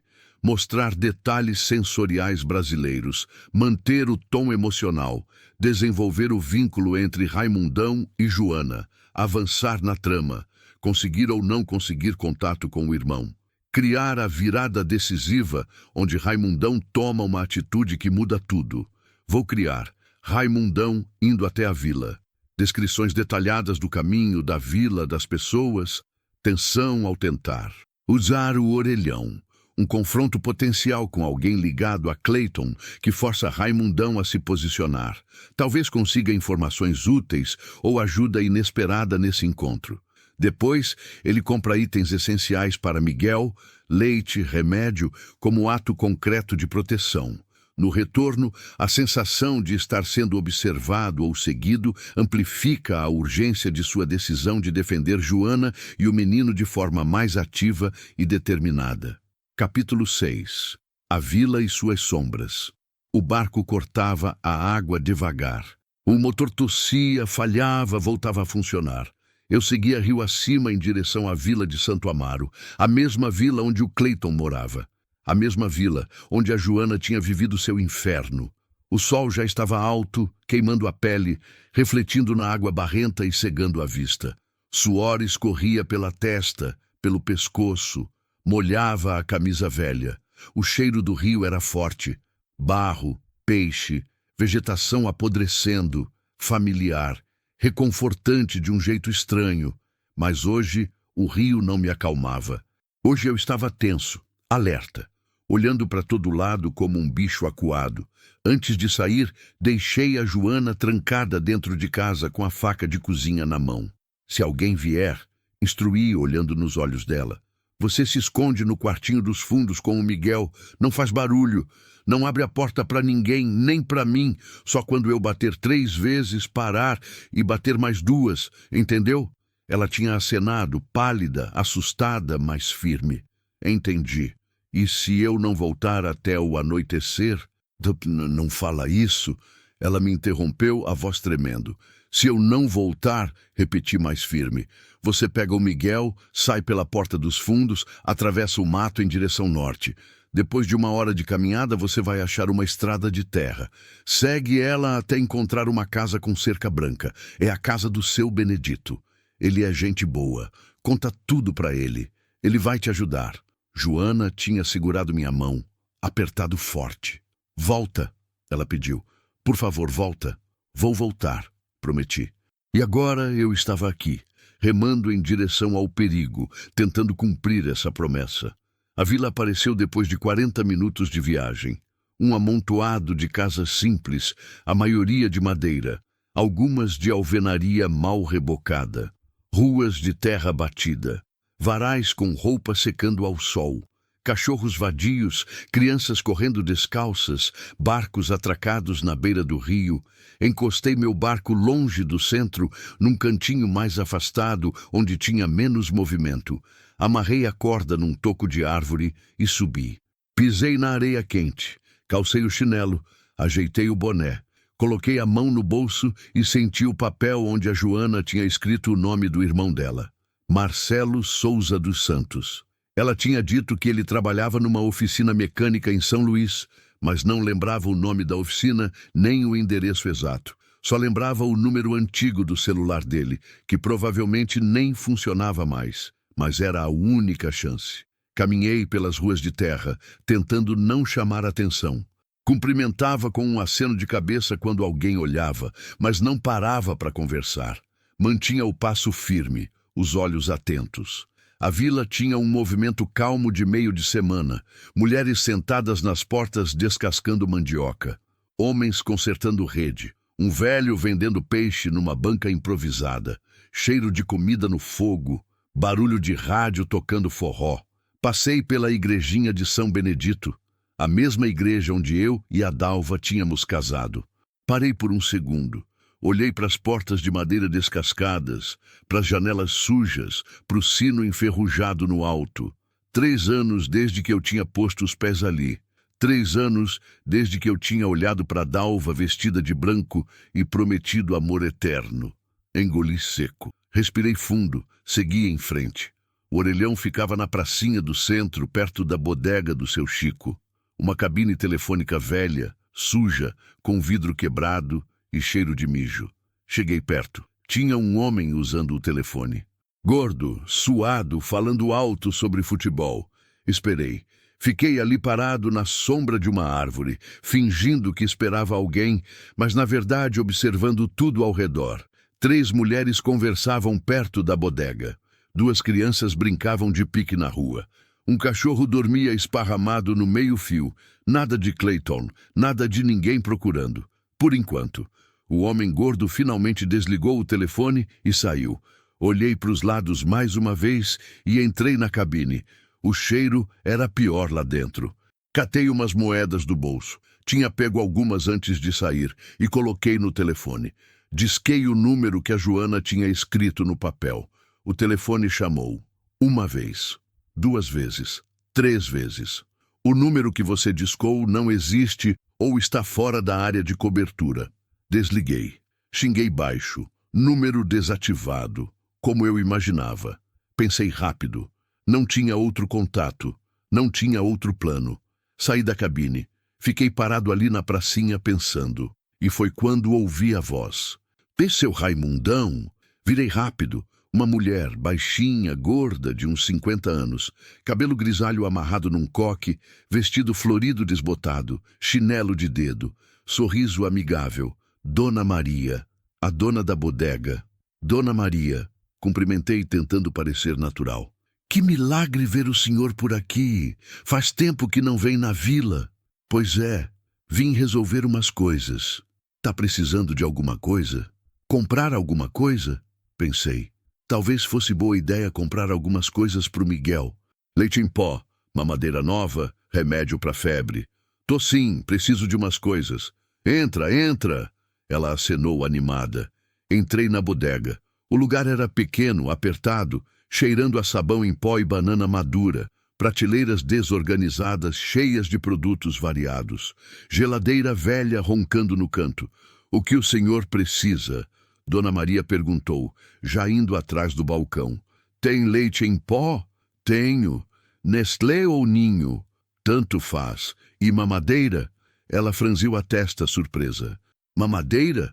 O senhor tem um bebê? Merda. Pensei rápido. É para um conhecido. Pediu para eu comprar. Ah, entendi, ela disse, mas o jeito dela deixava claro que não tinha acreditado muito. Tenho sim. Deixa eu ver aqui. Ela fuçou embaixo do balcão e tirou uma mamadeira de plástico rosa ainda no pacote. Só tenho essa. Serve? Serve.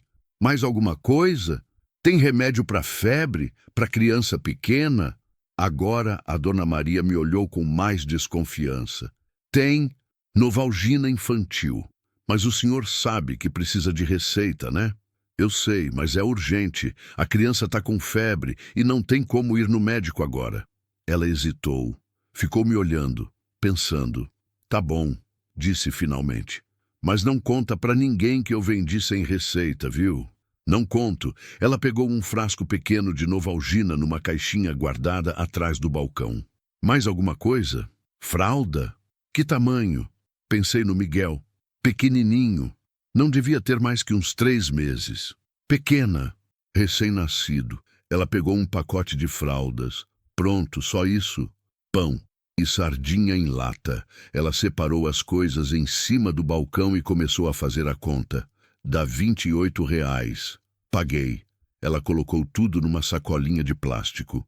Muito obrigado, Dona Maria. De nada, seu Raimundão. Peguei a sacolinha e virei para sair. Mas antes que eu chegasse na porta, ela chamou de novo. Seu Raimundão? Parei. Olhei para trás. Sim? Ela veio até perto. Baixou a voz. O senhor. O senhor não viu a Joana por aí, viu? Meu sangue gelou. Joana quem? A Joana, mulher do Cleiton. Ela sumiu ontem. O Cleiton tá procurando ela feito louco. Tá dizendo que ela fugiu com o filho dele. Mantive a cara fechada, sem expressão. Não vi, não. Dona Maria me olhou nos olhos, procurando mentira. Ele tá falando que vai matar ela quando achar. E vai matar quem tiver ajudado ela também. Por que a senhora tá me contando isso? Ela hesitou. Olhou para os lados. Chegou mais perto ainda. Porque eu conheço o senhor desde que o senhor era criança, seu Raimundão. E sei que o senhor é homem de bem. Então, se por acaso o senhor souber de alguma coisa, toma cuidado. O Cleiton não presta. Ele já matou gente antes. Meu estômago revirou. Matou? Matou. Uns 5 anos atrás. Brigou com um pescador por causa de território. Esfaqueou o homem. Foi preso, mas saiu depois de 2 anos. Ficou amigo do delegado, pagou propina, saiu livre. Ela apertou meu braço. Então, se o senhor souber de alguma coisa, não se mete. Esse homem é perigoso. Engoli seco. Obrigado pelo aviso, Dona Maria. De nada. E, se o senhor ver a Joana, diz para ela que eu torço por ela. Ela é boa menina. Não merece o que ele faz com ela. Acenei com a cabeça e saí dali. O sol queimava ainda mais forte agora. 12:00. O calor subia do chão em ondas. A rua vazia, todo mundo recolhido nas sombras. Caminhei rápido de volta para o barco, a sacolinha pesada na mão, a cabeça fervilhando. Cleiton tinha matado antes, e ia matar de novo se achasse a Joana. E ia me matar também se descobrisse que eu estava ajudando ela. Precisava sair dali, rápido. Mas quando virei a esquina, parei seco. Tem 2 homens perto do meu barco. Um deles era o Edilson, irmão do Cleiton, o mesmo que tinha vindo na minha casa ontem. E o outro era o próprio Cleiton, alto, forte, tatuado, barba cerrada, olhar duro, cara de quem não tinha medo de nada. Eles estavam olhando para o meu barco, conversando, apontando. Meu coração disparou. Recuei devagar, me escondendo atrás de uma casa, respiração acelerada, mãos suando. O que eu fazia agora? Se eu chegasse perto, eles iam me reconhecer. Iam fazer perguntas, iam desconfiar. Mas se eu não fosse, eles podiam mexer no meu barco, podiam achar alguma coisa, algum rastro da Joana.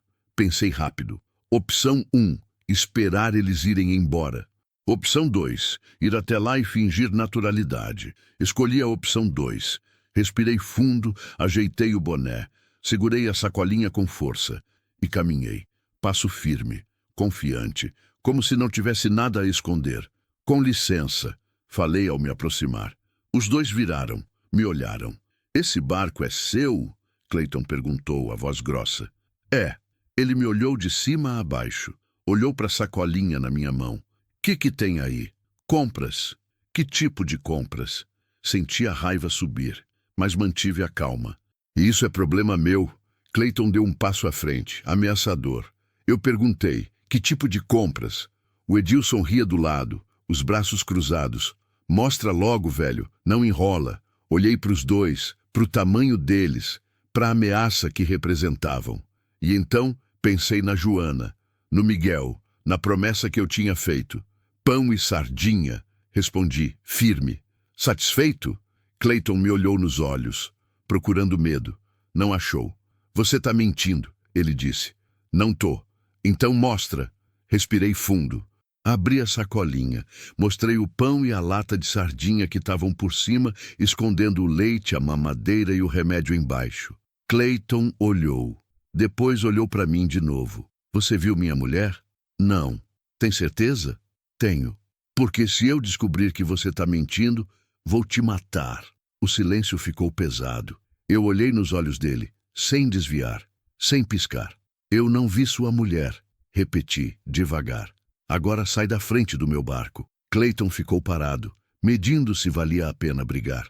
Edilson colocou a mão no ombro do irmão. Deixa, mano. Esse velho não sabe de nada. Clayton cuspiu no chão, perto do meu pé. Se você souber de alguma coisa e não me contar, você vai se arrepender. Virou as costas e foi embora. Edilson foi atrás, ainda rindo. Esperei eles sumirem de vista. Só então respirei. As pernas tremeram. Quase caí. Subi no barco rápido. Joguei a sacolinha no banco. Desamarrei a corda. Liguei o motor. E saí dali. Cortando a água, acelerando, fugindo. Só consegui respirar direito quando a vila sumiu no horizonte. Meu Deus, que tensão! Quase foi descoberto. Comenta aí se você tá com o coração acelerado igual eu. O perigo tá cada vez mais perto. Se inscreve no canal e ativa o sininho porque os próximos capítulos vão estar impossíveis de parar de ler. Continue e alongue o próximo 12 Orchestrated Narrative Expansion with Sensory Details and Mounting Tension. E só o usuário quer que eu continue a história e alongue o próximo capítulo. Estamos no capítulo 6 agora, então o próximo será o capítulo 7. De acordo com a estrutura fornecida, capítulo 7 deve ser Travessia Final, alívio tenso, chegada a lugar seguro, casa, hospital, vila. Mas antes disso, precisamos desenvolver mais atenção. Raimundão acabou de ter um confronto tenso com Clayton na vila. Agora ele está voltando para casa, onde Joana e Miguel estão esperando. Preciso mostrar o retorno tenso de Raimundão, desenvolver a tensão. Talvez Clayton e Edilson decidam segui-lo ou investigar mais. Criar um momento de decisão crucial. Preparar para a virada decisiva que deve vir antes da travessia final. Vou alongar bastante este capítulo com retorno de Raimundão, cheio de tensão. Momento de compartilhar o que aconteceu com Joana, desenvolvimento do plano de fuga, talvez uma aproximação do perigo, reflexões mais profundas sobre o que estão enfrentando, preparação. E para a ação decisiva, lembre-me de usar primeira pessoa, narração de Raimundão. Detalhes sensoriais constantes, diálogos naturais e contidos, descrições do Brasil profundo, emoções físicas, mãos tremendo, suor, coração acelerado. Terminar com o gancho de engajamento. Capítulo 7. A tempestade que vem devagar. O barco cortava a água na velocidade máxima que o motor velho conseguia. Eu olhava para trás a cada 5 segundos, verificando se alguém vinha atrás. O rio estava vazio. Só eu, a água barrenta e o barulho do motor falhando. Mas a sensação de estar sendo seguido não passava. Minhas mãos tremiam no leme. O suor escorria pelas costas apesar do vento batendo no rosto. O coração ainda disparado, batendo forte no peito como se quisesse sair. A cara do Clayton não saía da minha cabeça. Os olhos dele, frios, vazios, de quem já tinha matado antes e mataria de novo sem pestanejar. Se eu descobrir que você está mentindo, vou te matar. A ameaça ecoava na minha mente. Ele não estava brincando, e eu sabia disso. Dona Maria tinha confirmado. Clayton já tinha esfaqueado um homem. Ficou preso 2 anos e saiu como se nada tivesse acontecido. Tinha contatos, tinha proteção, tinha poder na vila. E eu era só um pescador velho e solitário que tinha resolvido se meter onde não era chamado. Mas era tarde demais para voltar atrás agora. A sacolinha com as compras estava no banco ao meu lado, balançando com o movimento do barco. Leite em pó, mamadeira, remédio, fraldas, coisas que podiam salvar o Miguel, coisas que também podiam me entregar, se o Clayton tivesse aberto a sacolinha, se tivesse visto o que tinha lá dentro, se tivesse juntado os pontos, mas ele não viu. Graças a Deus, ele não viu. O barco virou na curva e minha casa apareceu lá na frente, pequena, torta, escondida entre as árvores. Nunca tinha ficado tão feliz de ver aquele barraco velho. Acelerei mais um pouco. A pressa de chegar era tão grande que quase encalhei o barco na areia. Desliguei o motor. Pulei na água. Amarrei a corda no poste, peguei a sacolinha e subi correndo. Joana! Chamei batendo na porta. 3 vezes. Pausa. 2 vezes. Silêncio. Joana! Sou eu! Raimundão! A porta se abriu devagar. Joana apareceu pálida, tremendo, ainda segurando a faca de cozinha. Graças a Deus! Ela sussurrou, soltando a faca e me puxando para dentro. Eu achei que... Tá tudo bem. Cortei, entrando rápido e fechando a porta. Tranquei. Tá tudo bem. Mas não estava. Joana me olhou e viu. Viu o medo ainda estampado no meu rosto. Viu o suor. Viu o jeito que minhas mãos tremiam segurando a sacolinha. O que aconteceu? Ela perguntou, a voz falhando. Respirei fundo. Coloquei a sacolinha em cima da mesa. Sentei na cadeira antes que as pernas falhassem de vez. Eu vi ele, falei. Vi o Clayton. O rosto dela ficou branco. As pernas bambearam. Ela se apoiou na mesa. Ele viu você? Viu. Me parou perto do barco. Perguntou se eu tinha visto você. Meu Deus! Ela levou a mão à boca. E você? O que você disse? Disse que não sabia de nada. Ele acreditou. Hesitei. Não sei. Joana começou a tremer. As lágrimas voltaram. Ela se curvou sobre a mesa, as mãos cobrindo o rosto. Ele vai me achar e me matar. Não vai, falei, mais firme do que eu me sentia. Eu não vou deixar. Como você vai impedir? Ela levantou a cabeça, o desespero nos olhos. Você ouviu o que ele falou? Ele vai te matar também e vai matar o Miguel. A gente precisa fugir, agora. Fugir para onde? Perguntei. Você não tem dinheiro, não tem documento, não tem nada. E o Miguel tá doente. Se a gente sair agora sem plano, vocês não vão durar 2 dias. Então, o que a gente faz? Olhei para a sacolinha em cima da mesa, para o leite, para o remédio, para as fraldas. Primeiro a gente cuida do Miguel, respondi. Baixa a febre dele, alimenta ele direito, deixa ele forte. Depois a gente pensa no próximo passo. Joana limpou as lágrimas, respirou fundo, acenou com a cabeça. Você tem razão. O Miguel primeiro. Peguei o leite em pó, a mamadeira nova, o remédio, coloquei tudo em cima da mesa. Consegui comprar tudo, falei. Leite, mamadeira, Novalgina para febre, fralda. Ela olhou para as coisas, depois para mim. Como você pagou tudo isso? Tinha um dinheiro guardado.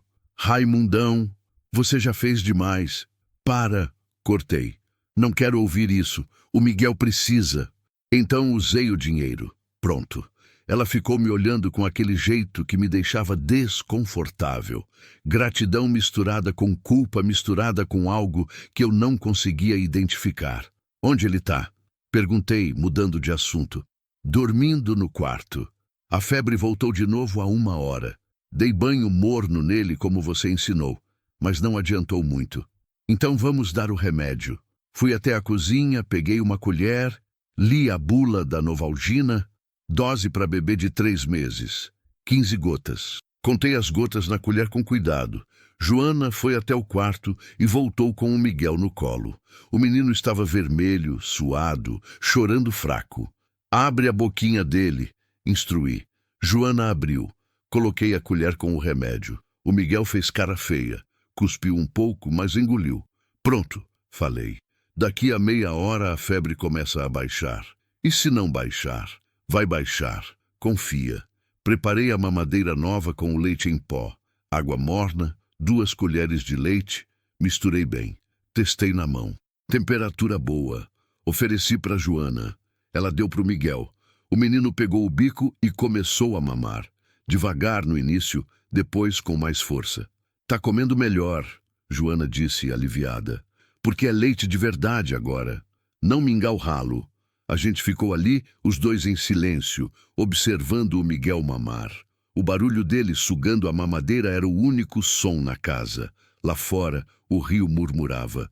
O vento balançava as árvores, as cigarras cantavam, tudo parecia calmo, mas a tempestade estava vindo. Eu sentia nos ossos. Raimundão, Joana disse de repente, ainda olhando para o filho. Você conversou com a dona Maria? Conversei. Ela que vendeu as coisas. Ela perguntou alguma coisa? Hesitei. Pensei em mentir, mas não dava.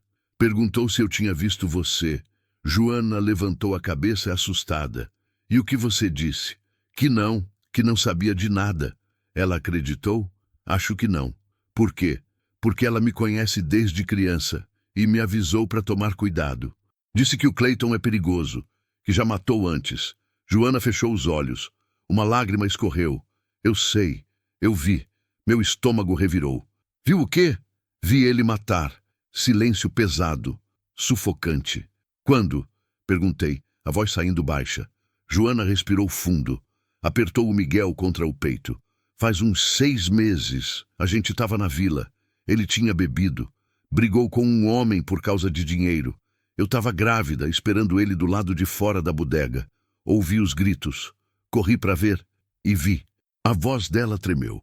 Vi ele enfiar a faca no peito do homem. Uma vez, 2, 3, o homem caiu. Sangue para todo lado. O Clayton olhou para mim e disse: Isso vai ser você se contar para alguém. Senti uma raiva fria subir pela garganta. E a polícia? Chegou, levou ele preso, mas ele saiu em 2 dias. Pagou o delegado, ameaçou as testemunhas e ficou livre, como se nada tivesse acontecido. E você nunca contou para ninguém? Para quem? Minha mãe já tinha morrido. Meu irmão estava longe. Eu não tinha ninguém.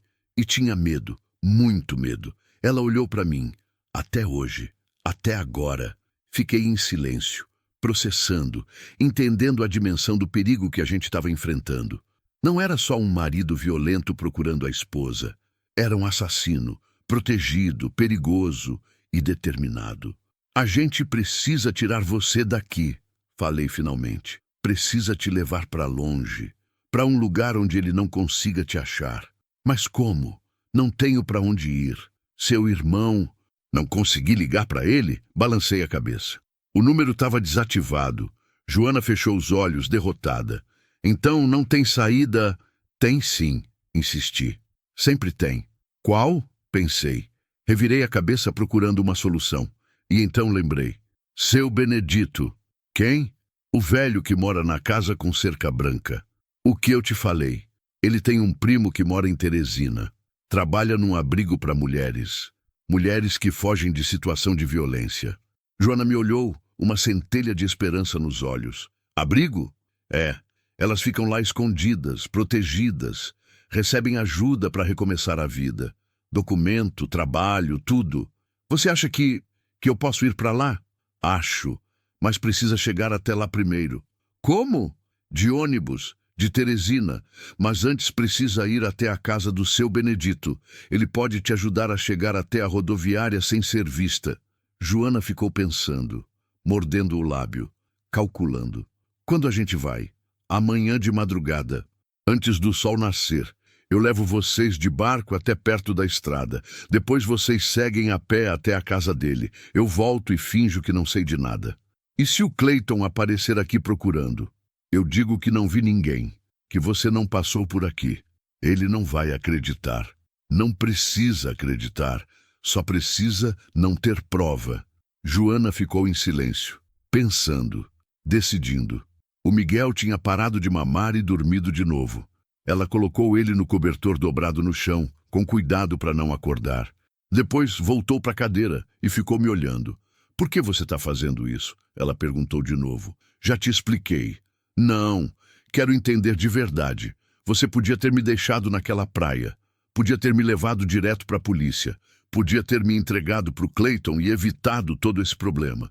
Mas não fez. Por quê? Respirei fundo. Olhei para as minhas mãos calejadas. Porque... Comecei, mas a voz falhou.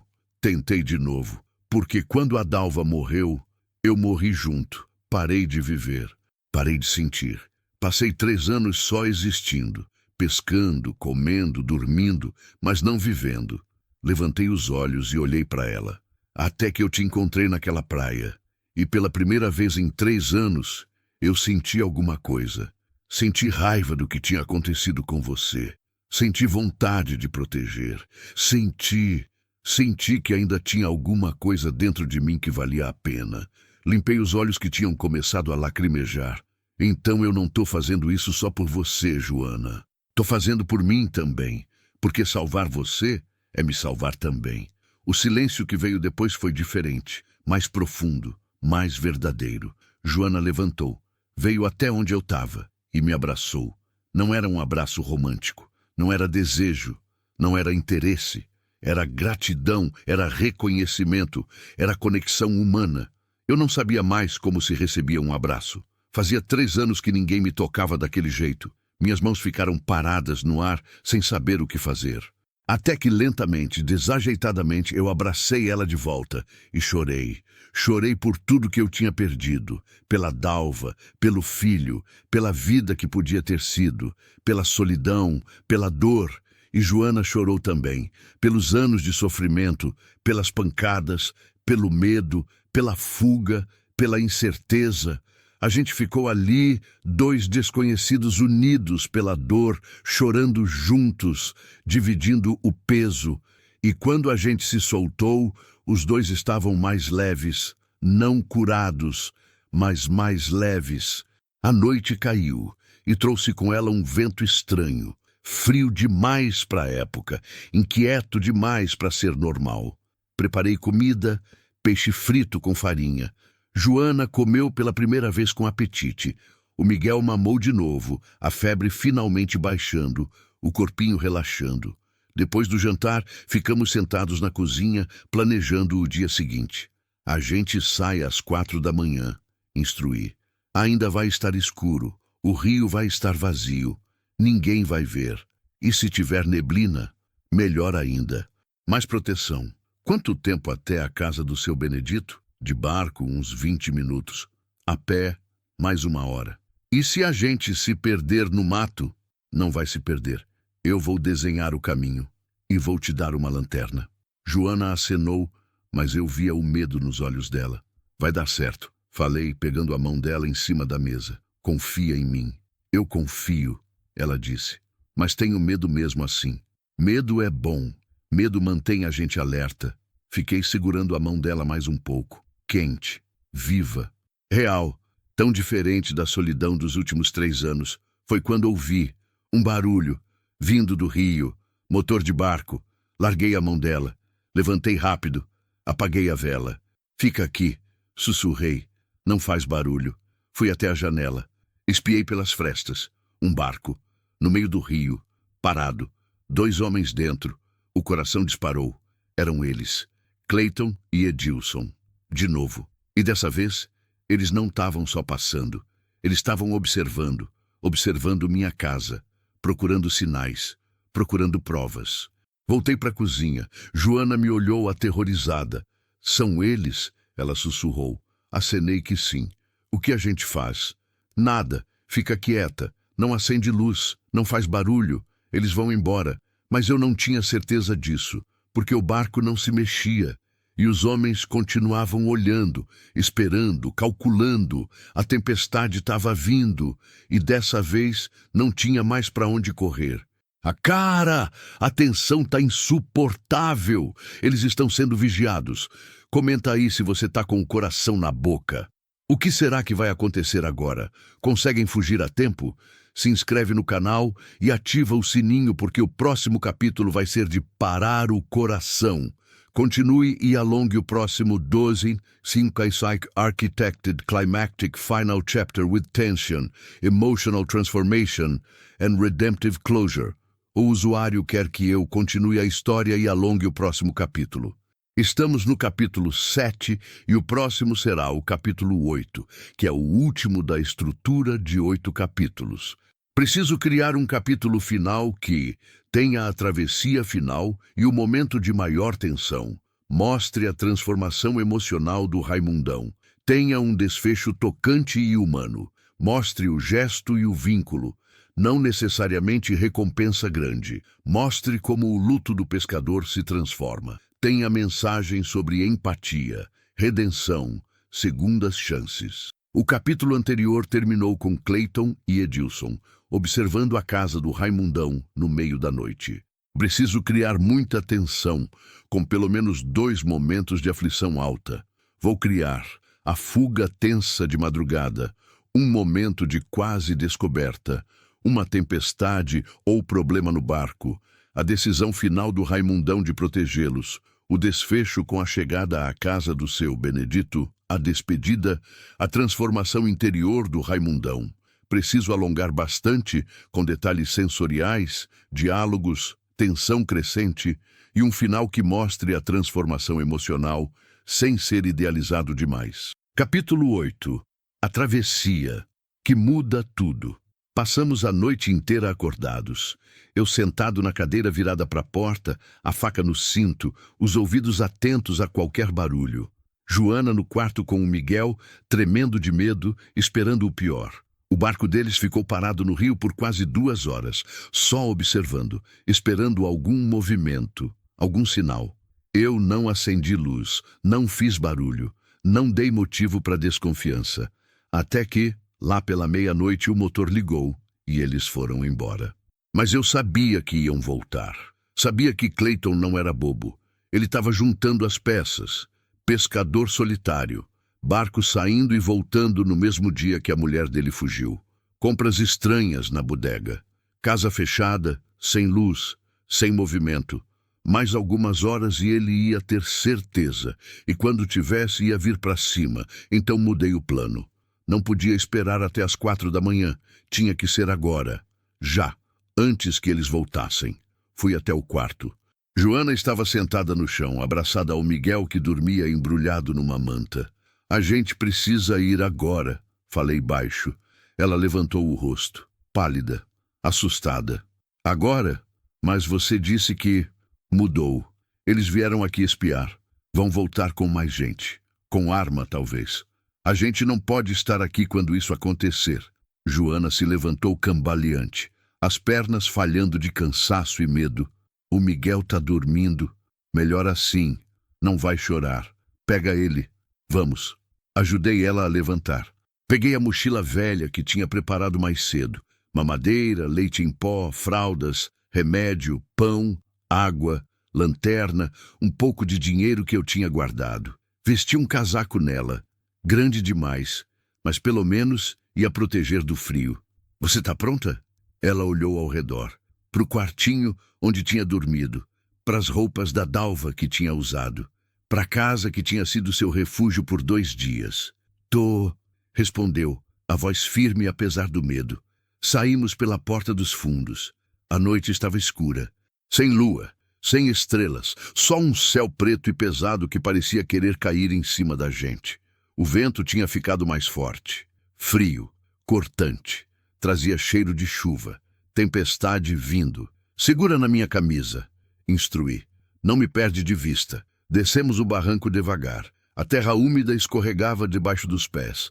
Galhos batiam no rosto. Espinhos arranhavam os braços. Joana segurava o Miguel com um braço e minha camisa com a outra mão. Tropeçou 2 vezes. Quase caiu. Mas segurou firme. Chegamos no barco. A água do rio batia forte no casco, balançando ele perigosamente. Entra, falei, segurando o barco firme. Ela entrou, quase escorregando na madeira molhada. Sentou no banco, protegendo o Miguel do vento. Empurrei o barco para a água mais funda. Subi, peguei o remo. Por que não liga o motor? Joana sussurrou. Faz muito barulho. Se eles estiverem por perto, vão ouvir. E se a gente não conseguir ir longe só no remo? A gente consegue. Confia. Comecei a remar, devagar, silencioso, cortando a água sem fazer barulho. O rio estava escuro, negro, a água invisível debaixo da gente. Só dava para sentir o movimento, a correnteza puxando, o barco deslizando. Remei por 10 minutos, 15, 20. Os braços começaram a doer, as costas também. Mas não parei. Não podia parar. Quando achei que tínhamos nos afastado o suficiente, liguei o motor. Ele tossia, falhava, mas pegou. O barulho ecoou na escuridão. Agora eles vão ouvir, Joana disse, apavorada. Já estamos longe, não vão saber de onde vem o som. Acelerei. O barco ganhou velocidade. O vento batia mais forte no rosto agora. Frio, úmido, anunciando a chuva. Quanto tempo até chegarmos? Joana gritou por cima do barulho do motor. Uns 15 minutos, mas eu tinha mentido, porque quando olhei para trás vi luzes, 2 lanternas potentes, cortando a escuridão, vindo do lugar onde minha casa ficava, e o barulho de outro motor ligando. Meu sangue gelou. Raimundão. Joana tinha visto também. Eles estão vindo atrás da gente. Acelerei mais. O motor gemeu, chiou, fumegou, mas obedeceu. O barco voou sobre a água, pulando nas ondas, batendo forte, fazendo a gente balançar perigosamente. Joana se agarrou no banco com uma mão e segurou o Miguel contra o peito com a outra. O menino acordou e começou a chorar. Um choro fraco, assustado, engolido pelo barulho do motor e do vento. Olhei para trás de novo. As luzes estavam mais próximas. Eles estavam ganhando. O barco deles era mais novo, mais rápido, mais potente. E a gente não ia conseguir fugir. Não desse jeito. Pensei rápido. Olhei ao redor, tentando lembrar cada curva, cada pedra, cada banco de areia. E então tive uma ideia. Virei o barco bruscamente para a esquerda, entrando num braço estreito do rio, um canal cheio de pedras e troncos submersos, perigoso, arriscado, mas eu conhecia. Tinha pescado ali centenas de vezes, e eles não conheciam. Segura firme, gritei. O barco entrou no canal. A água ficou mais rasa, o fundo de pedras raspou no casco, o barulho era horrível, madeira rangendo, motor forçando, desviei de um tronco submerso, depois de outro, as pedras passavam raspando dos 2 lados, olhei para trás, as luzes tinham parado na entrada do canal, hesitando, depois avançaram, vinham atrás, mas não conheciam o caminho. Ouvi um barulho alto, um estrondo. O barco deles tinha batido em alguma coisa. Gritos, xingamentos. O motor falhando. Ganhei tempo. Poucos minutos. Mas era o que eu precisava. Saí do canal do outro lado. De volta para o rio principal. Acelerei de novo, seguindo em direção ao ponto onde eu ia deixar Joana. O vento tinha ficado ainda mais forte. Rajadas violentas que faziam o barco balançar perigoso.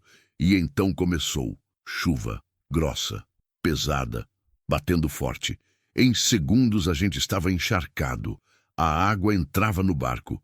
O Miguel chorava desesperado. Joana tentava proteger ele com o próprio corpo, mas não adiantava. "Tá perto!" gritei.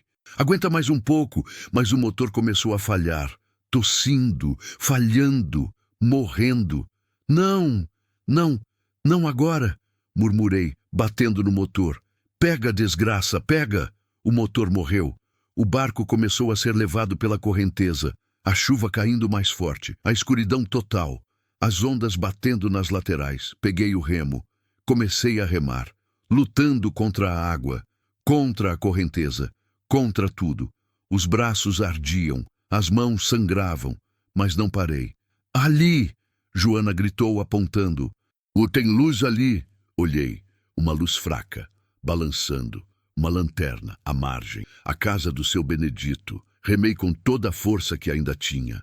O barco foi chegando mais perto, até encalhar na margem lamacenta. Pulei na água, até o joelho, gelada. Puxei o barco com a corda. "Desce! Rápido!"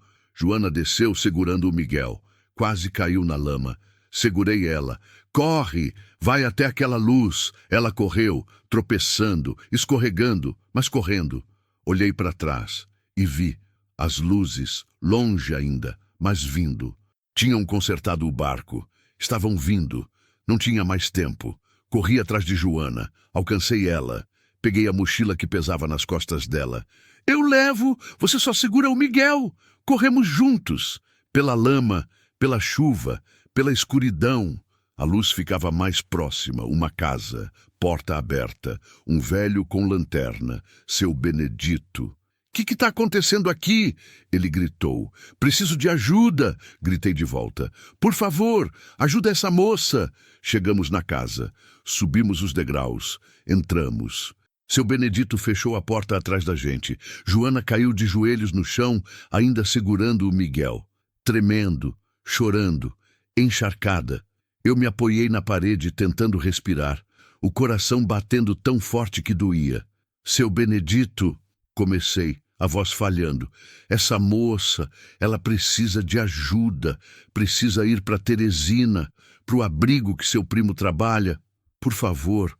O velho me olhou. Depois olhou para Joana, para o bebê chorando, para a situação. "Quem está atrás dela?" Ele perguntou direto.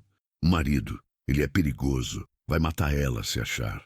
Seu Benedito ficou em silêncio por um segundo. Depois acenou. "Tá bom, eu ajudo, mas vocês precisam sair daqui já. Se ele tá vindo, não pode me achar com ela aqui. Quanto tempo você precisa para levar ela até a rodoviária?" "Meia hora. Tenho uma moto atrás da casa. Levo ela pela estrada de terra. Ninguém vai ver." Respirei aliviado. "Obrigado, obrigado." Olhei para Joana. Ela me olhou de volta. E a gente sabia que era a despedida. "Raimundão!" Ela começou, a voz quebrando. "Vai!" Cortei, porque se ela continuasse, eu ia fraquejar. "Vai e não olha para trás. Cuida do Miguel. Reconstrói sua vida. Seja feliz. Como eu vou te agradecer?" "Não precisa. Você já me deu mais do que você imagina." Ela se levantou. Veio até mim. Me abraçou forte, apertado. "Você me salvou." Ela sussurrou no meu ouvido. "Me salvou de verdade. E você me salvou também." Sussurrei de volta. A gente se soltou. Ela pegou o Miguel. Olhou para mim mais uma vez. Depois seguiu o seu Benedito para fora. Fiquei ali parado, olhando ela ir embora. E pela primeira vez em 3 anos, eu não me senti vazio. Senti completo. Porque eu tinha feito a coisa certa. Tinha salvado alguém. E ao salvar ela, tinha salvado a mim também. Saí da casa correndo, voltei para o barco. Tentei ligar o motor. Nada. Morto. Peguei o remo. Empurrei o barco de volta para a água e comecei a remar. Devagar, cansado, mas firme. Quando virei a curva, vi o barco deles, parado na margem. Clayton e Edilson descendo, procurando rastros, procurando ela. Mas não iam achar, porque ela já tinha ido, já estava a salvo. Remei de volta para casa. Demorei quase 2 horas. Quando cheguei, o sol já estava nascendo. A chuva tinha passado. O céu estava limpo. Amarrei o barco. Subi para casa e parei na porta. A casa estava vazia, silenciosa, mas não parecia mais solitária, porque agora ela tinha memórias novas, boas, de ajudar, de proteger, de fazer diferença. Entrei. Sentei na cadeira e olhei em volta. A mamadeira vazia em cima da mesa, a manta que o Miguel tinha usado, a roupa da Dalva que a Joana tinha vestido. Peguei a manta, cheirei. Ainda tinha o cheiro do bebê. E sorri. Pela primeira vez em 3 anos, sorri de verdade, porque eu tinha entendido. A Dalva não ia querer que eu passasse o resto da vida sofrendo. Ela ia querer que eu vivesse, que eu ajudasse, que eu fizesse diferença. E era isso que eu ia fazer. Não sabia como ainda, não sabia quando, mas sabia que a solidão tinha acabado, que o luto tinha se transformado e que eu tinha uma segunda chance de viver. 3 meses depois recebi uma carta. Vinha de Teresina, sem remetente, só meu nome e endereço. Abri com as mãos tremendo. Dentro tinha uma foto, Joana e Miguel, ela sorrindo. Ele gordinho, saudável, nos braços dela. E atrás da foto, uma frase escrita à mão. "Obrigada por me devolver a vida. Você sempre terá um lugar no meu coração. Joana e Miguel." Coloquei a foto na lata de biscoito onde guardava as fotos da Dalva, porque agora aquela lata não guardava só o passado. Guardava também a esperança e a prova de que ainda valia a pena tentar salvar gente, de que ainda valia a pena viver, de que o rio não tinha me afogado, tinha me ensinado a nadar de novo. Saí para o quintal, olhei para o rio, o sol refletindo na água, as garças voando, o vento calmo, E pela primeira vez em muito tempo, o silêncio não doía mais. Porque agora eu sabia. No rio, o silêncio não afoga. O silêncio ensina a gente a ouvir de novo, a sentir de novo, a viver de novo. E eu estava finalmente pronto para isso. Fim, que história incrível, né? Comenta aí o que você achou do final. Raimundão conseguiu salvar Joana e Miguel e, no processo, salvou a si mesmo. Essa história mostra que a empatia, o amor e a coragem podem transformar vidas. Se você gostou, deixa seu like, se inscreve no canal e ativa o sininho. E comenta qual parte te emocionou mais. Obrigado por acompanhar essa jornada até aqui.